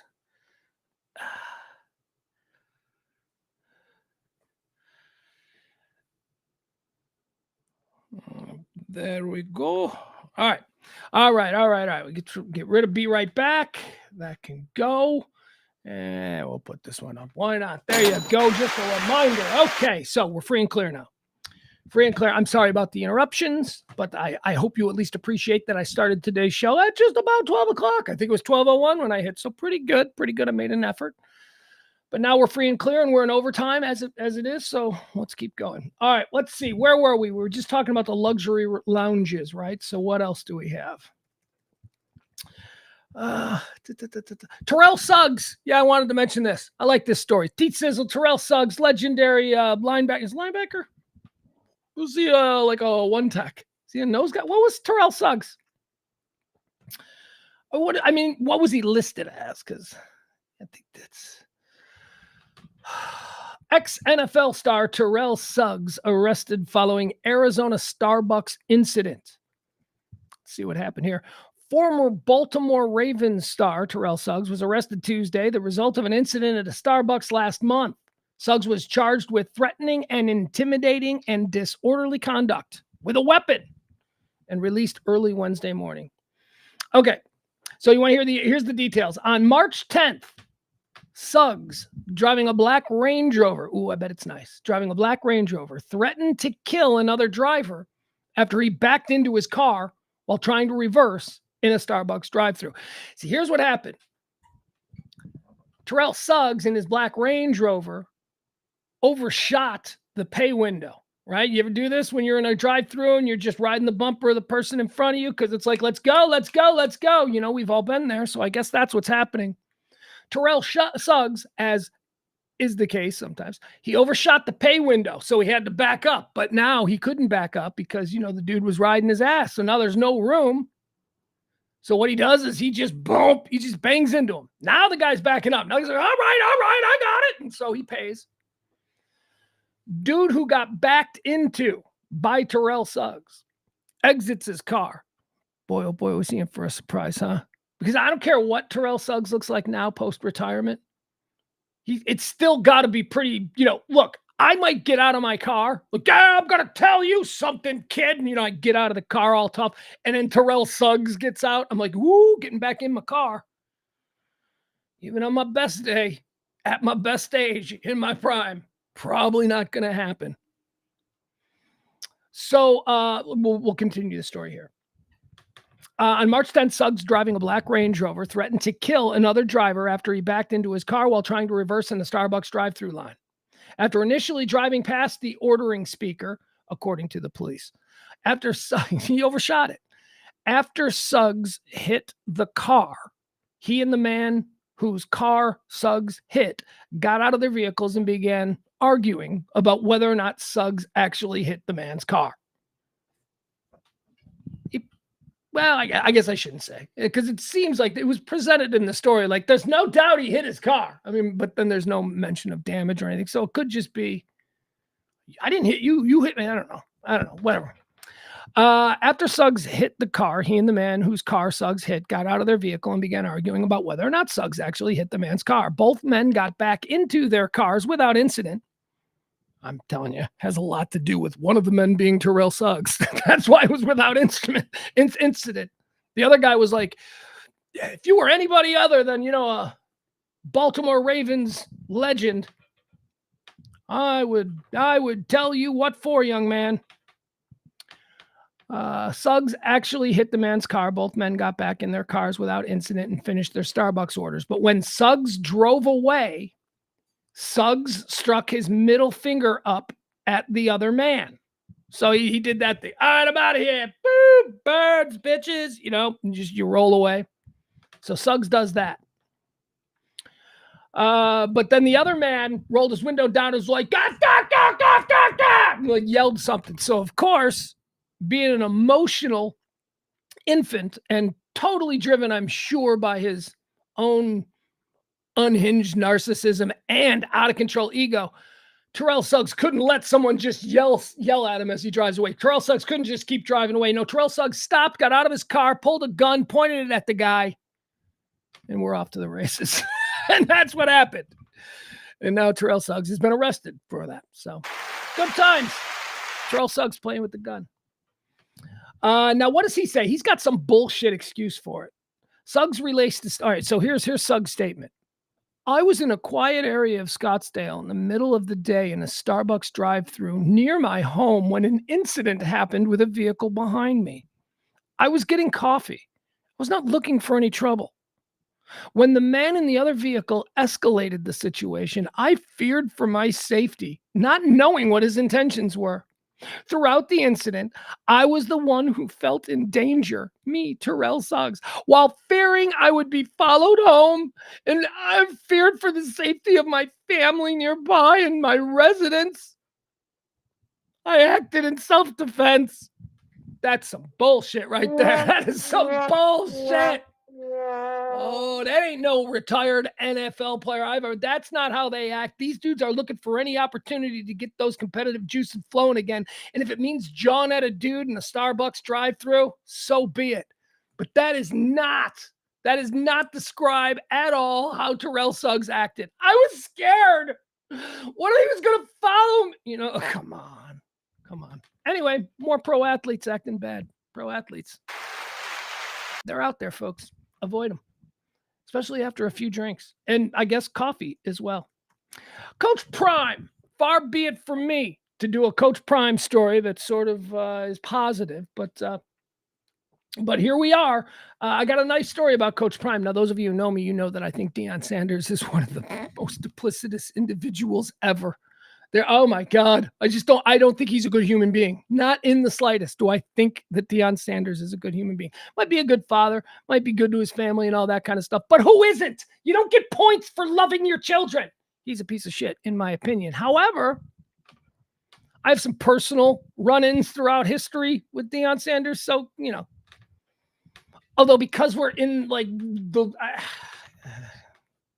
I've seen some things, Deion. Not that you should live in fear in me because I'm not a snitch, but I know some stuff about you. Deion Sanders rips Colorado football players after a professor says players are disrespectful in class. So a professor, here's what happened at Colorado. This seems like total PR. Like this seems like a PR story that Deion Sanders himself released to the public. It's got that. Oh, man. I don't know why that happened. Hold on. Because it makes Deion out to be like just such a good guy. Deion Sanders rips Colorado football after professor says players disrespectful in class.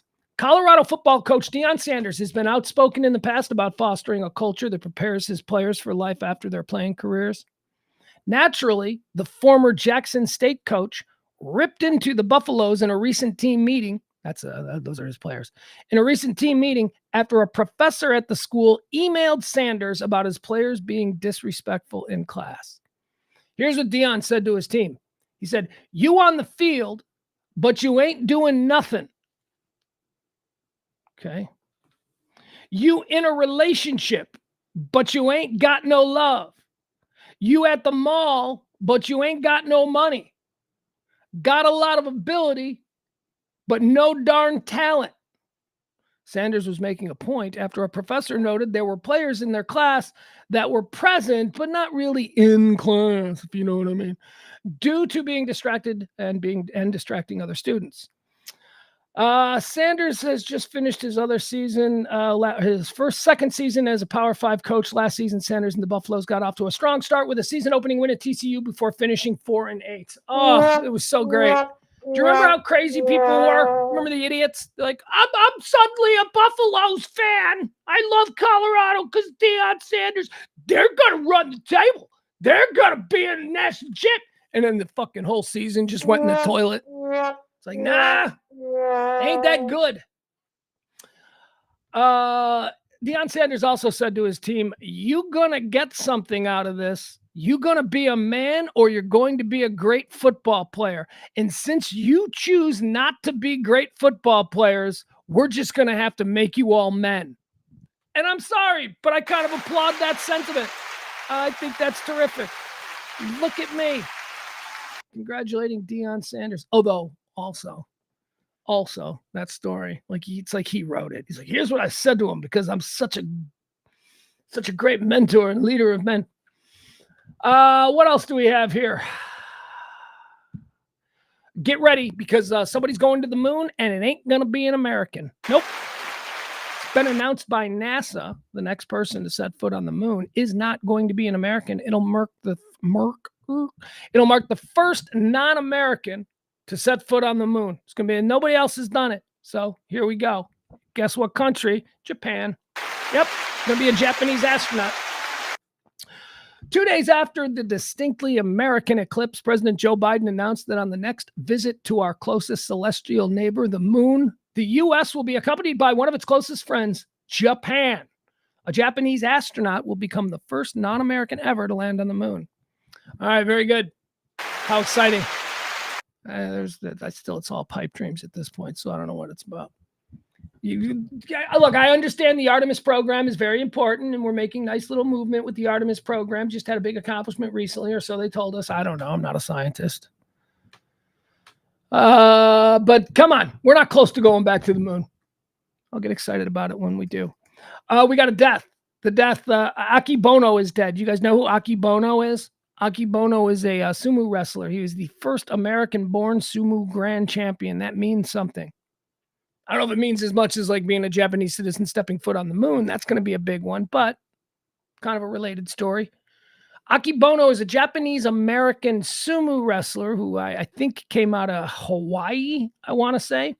And in the early 90s, he moved to Japan where he trained in, at the highest levels of sumo. Sumo's a real sport over there. Like dudes make money. Like they make they sell out arenas. It's really something that, you can, like a high-end sumo wrestler. He's a professional athlete. So that's what he did. He was the first American to go over there and win the title or something. I don't know.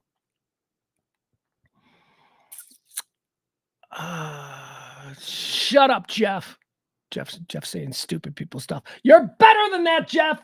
You are better than that. Aki Bono, he's dead. 54 years old. Very sad. How'd he die? Well, he was close to 700 pounds. I don't know. Maybe that'll... Not saying, I'm just saying. Aki Bono, dead at the age of 54. Let's see. Tyson Paul. Doesn't that sound like one of the Paul brothers? No. Mike Tyson versus Jake, Logan Paul. I don't even know which one it is. And I don't want to know which one it is. I don't think I need to exist in a world where I make a distinction between the Paul brothers. I think there's just, God, I can't imagine. I mean, Jake. It's Jake. I just had to download. So Jake Paul and Mike Tyson are going to fight on my birthday right here in Texas at AT&T. Hint, hint. Any of my rich friends want to give me like the world's greatest birthday present? Give me a couple of tickets for me and my son to go watch Jake Paul and Mike Tyson fight.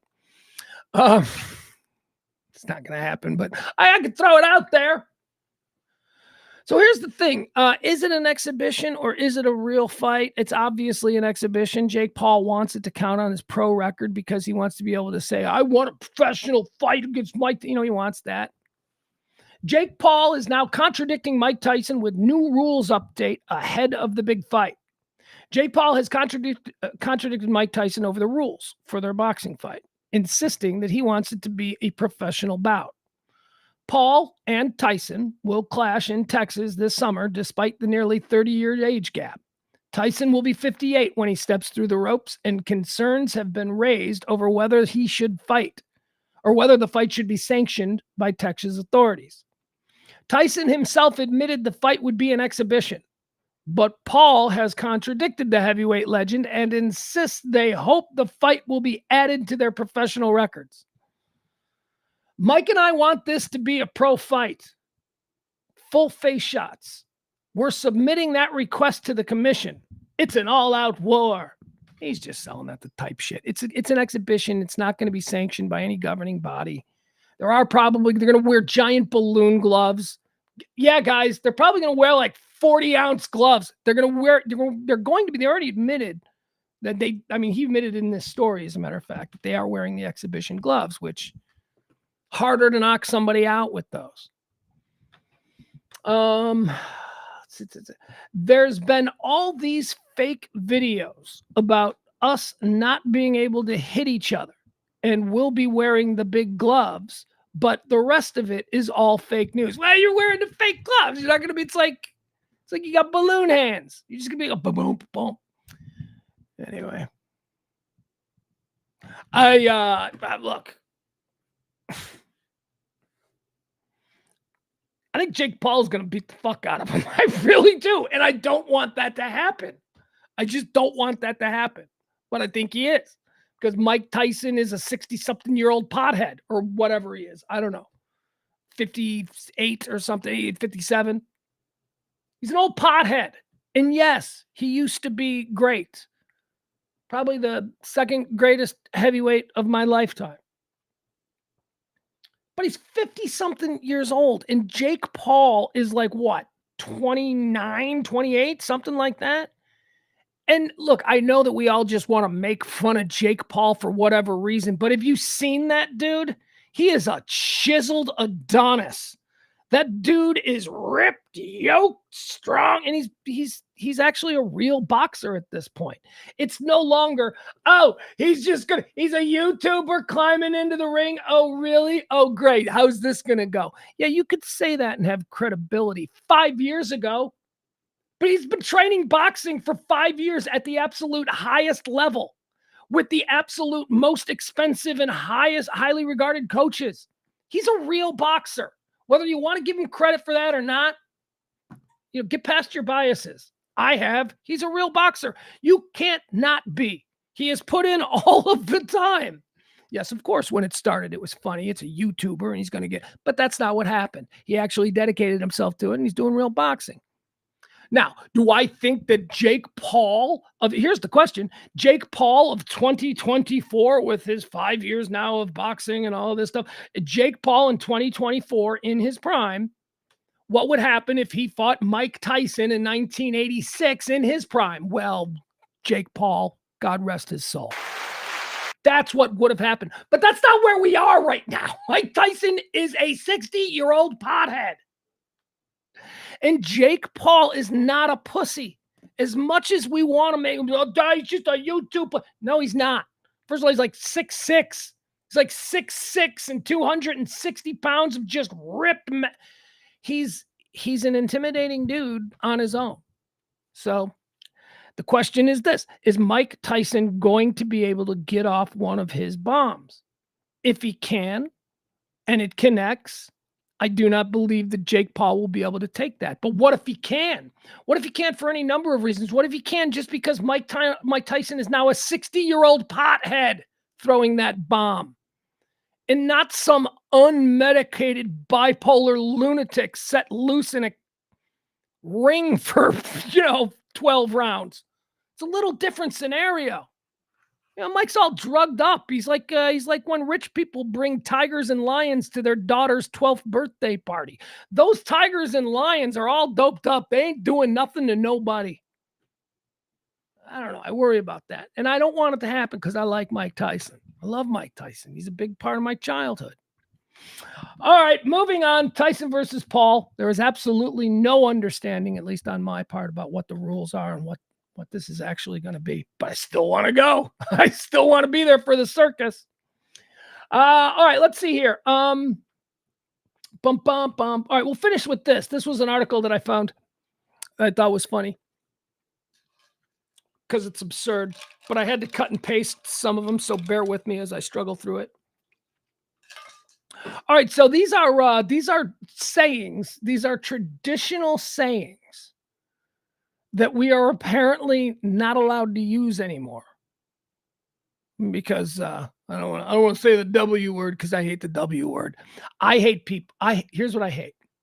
I hate people who proclaim that they are woke. Like, well, I'm woke, or it's in their bio, woke, whatever. I hate those people. But I also hate people who use the word woke. Oh, that's just woke. Oh, that's like, oh, shut up. That word is so stupid now. Just get rid of it. It's anybody using on an actually, there it is. It's the rare word that it's embraced by both the left as an attitude and a lifestyle. And then it's also embraced more than anyone else by the right. Nobody uses the word woke more than a talk show host trying to gin up his far right audience. That's one of the magic words. It's a trigger word for people. Woke. What? It's talking about woke. Oh, just stop it. I don't even know what it means anymore. But it has become a catch-all for all the things that are irritating about this new younger generation and their list of demands. Oh, they got a list of demands. The younger generation. They got a huge, long list of demands. Things we can and can't do anymore. Yeah, I'm fine with it. I'm like, whatever. I'm basically an old man. You do you, kids. Let's see here. So these are some things that we're not supposed to say anymore. Speaking of the moon landing, we were just talking about the moon landing. Did you know that we are no longer supposed to say one small step for mankind? That's right. Officially, the preferred way of saying that now in 2024 America is one small step for humankind. Humankind, not mankind. Huh. The dangers of this kind of whitewashing of history to save the fragile feelings of a very loud but very tiny few. The true downside of this is that now this whole thing is like, if we had just moved into an understanding of whatever the problem is, like what if like 500 years from now, we never say mankind anymore. We refer to it as humankind. We used to call all of them, men, women, everything, mankind. Okay, so what if that changes? Okay, so let's move forward. That's changed. We all use humankind now. So when we look at the first words of the first human on another celestial body, the words of Neil Armstrong, it's going to be altered from what he actually said. We're losing the conversation of, hey, look, they used to call it mankind simply because you want to whitewash something. See, that's not good. Can't change these things. All right, so apparently we're no longer allowed to say one small step for mankind, even though that is exactly what it says in the historical record. But, people are going to get hurt. Not really. Not really. Nobody's getting hurt. Girls will be girls. Apparently you can't say girls will be girls anymore. I don't know if they're saying girls can't say that or if just men can't say that, but it seems fine if a mom is watching a bunch of young girls play and a mom turns to another mom and says, girls will be girls. How is that different than boys will be boys? Or I bet you can't say that one either. It says here, using the phrase girls will be girls is pandering. Oh, God. This is what I'm talking about. Anybody who sees that, no, not anybody who sees that as pandering, because I think you can absolutely see that as pandering, depending on where it's coming from. But I think anybody that vocalizes that it's pandering needs to be kicked in the face. Can we do that? Can we kick those people in the face? Girls will be girls is pandering. Just crack them right across the face. See, you're just so irritating. Let it go. Let it go. Let it go. You're not changing the world by winning this little. All you're doing is irritating people for no reason. And are you not aware of all the bullshit the rank and file American people go through every day? We also don't need to be set off by your little irritating bullshit. That's just the thing, man. Stop it. You're being performative. Can't say girls will be girls anymore because that's pandering. Here's another one you can't say. That's crazy. That's crazy. What do you mean you can't say that's crazy? No, you can't, because it makes light of a severe mental problem. Oh, fuck. There is no greater advocate for open conversations about each of our mental states than yours truly. But if you, again, are the kind of person who is hurt, I'm hurt. You called me crazy, and I am. All right, so why would that hurt you? Why would you be hurt? Somebody called you crazy and you were crazy. Yeah. Indian giver, the phrase, we know about that. That's fine. Whatever. I don't get. We don't have to do Indian. That's fine. I can see that one. I'm like, that's fine. I'm not going to do that one. Using cotton picking, hang on a cotton picking moment, all that. Okay, I get that. That's kind of obvious. See where that comes from. I mean, I don't talk that way. I would never use that phrase anyway, but okay, I understand why you might want to stay out of there. How about this one? Check your blind spot. Check your blind spot.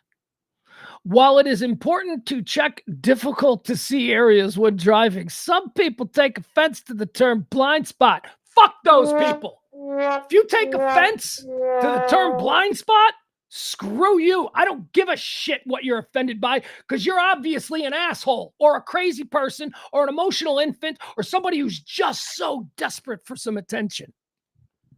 Can't say check your blind spot. It is literally a spot where I cannot see.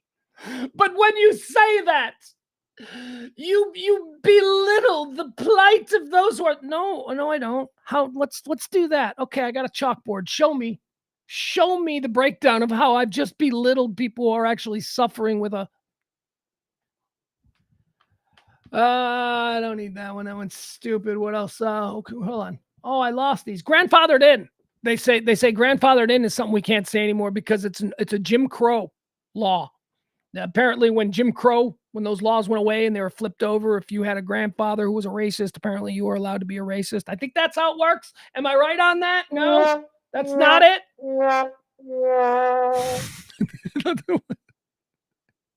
I'm allowed to be a racist because I got grandfathered in because my grandpa was a racist. What are the odds of that?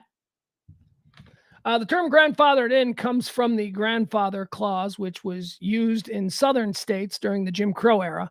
These clauses exempted white men from literacy tests or poll taxes, which were required to vote if their grandfather could vote before a certain date. All right, there you go. So apparently they were literacy tests for people to vote. Because what? Because black people didn't learn how to read and stuff in the 1940s and 50s. So you would say, you got to be able to read to vote. And then they couldn't read. So, but they changed it for like white people. Like if you were a white person who was illiterate, you were allowed to vote. The country. We were a fun country.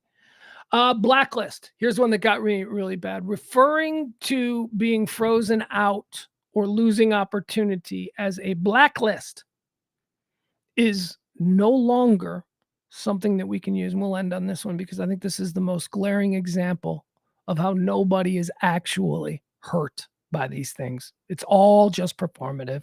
It's all just, I need someone to listen to me, so I'm going to say how offended I am by that. Nobody is offended by the use of the word blacklist. It's racist. No, it's not. See, that's the problem with this one. Blacklisting someone has nothing to do with skin color. You see, there was a list in Hollywood of people who were believed to have been, sympathizers or full-blown members of the Communist Party. And these people were a bunch of names on a list. The ones who cooperated, they were trotted out. Gary Cooper, people like this, they were trotted out in front of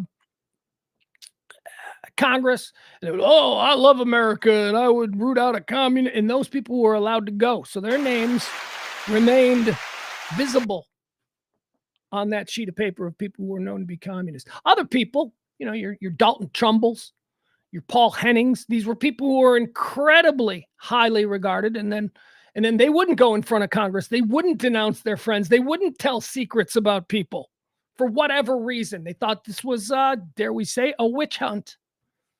word that gets a lot of use these days. Those people on the list, they would take a black marker and they would mark across their name. And then they would compile all of the people whose names were X'd off it as people who would not cooperate with the government. And they were put on a second list called the blacklist because they were blacked out with marker, not because we hate black people and it's about skin color. So this fucking thing is just another example of how disingenuous all of this nitpicking and snowflaking is. Oh, look, it even says here, the first thing, while not the original intent of blacklist, it does unconsciously play into racial biases. No, it doesn't. It doesn't do it unconsciously. It does it actively. You have to want to find racial injustice in everything in order to make the list. That I'm offended when I hear people say that they've been blacklisted because that's about black people. It's not about black people. It's about the mark that a black marker makes when you cross off someone's name. You don't have to look this hard to find racial or class injustice in this country. You don't have to look that hard. But, keep having all this woke talk and just keep us separated, right? Keep us separated. Keep us at each other's throats so that none of that bullshit spills over to the new luxury lounges that all of our wealthy neighbors will be enjoying it. Keep all of this bullshit, all this fighting in Target. Rich people don't go to Target. All right, so guys, here's what we're going to do. That's about it. Okay, so that's it for today's show. I'm going to take a little bit of a break. I'm probably going to eat a little something. I don't know how much longer, maybe about 10 minutes we'll do it. And then I want to come back and I want to do this thing. I want to do a special, The World is Ending stream. Now, I told you, since I started watching the day after again on YouTube, I've just gotten completely obsessed with, the whole Cold War, my childhood memories of thinking that we were all going to be evaporated at any minute. I've fallen into all of these videos, but one of the things that I watched, and I thought this would be fun for us, especially us regulars in the chat room who know each other, to just kind of watch how it's going to unfold. There are a number of videos that depict what it's going to look like when the world ends, what it's going to look like when the missiles start to fly. And again, it's not like these grand cinematic views of like a dystopian wasteland or anything. No, this is about how we're going to find out the world ends. How do you think you are going to find out that the missiles are on their way? You're gonna be watching CNN or something, and they're gonna be probably covering an ongoing story for days ahead of time, about Soviet aggression or whatever, Russian aggression in the Balkans or whatever it's going to be. We're going to see these stories, and then suddenly it's going to build up to something, and then we are all going to sit on our couches and we're going to watch these EASs, the emergency alert system. This is only a test. It's all we've ever seen. All we've ever seen is this is only a test. Wink, wink. So these depictions, these simulations show what comes when it's not a test. What does it look like when it's not a test? How do we get to that point where the national broadcasts of everybody is just overtaken by the United States government? What is the last thing we see on CNN or Fox before it goes, that whole thing? And there's a really great video that depicts that, and I love it. And I've watched it twice now, and I thought we could watch it together. I think it's a fun watch. I think it might freak some of you out if you're Gen X like me. If this is really the culmination of, your childhood worst fears. So we're gonna do that. So let me take a quick break here. We're gonna end this stream. This is the daily stream, and I'm just gonna do a whole different video, and we'll come back and subscribe, like, follow on YouTube or Facebook or whatever. That's the way that it'll show up once I schedule it. Give me about 10 minutes, maybe 15, probably 10.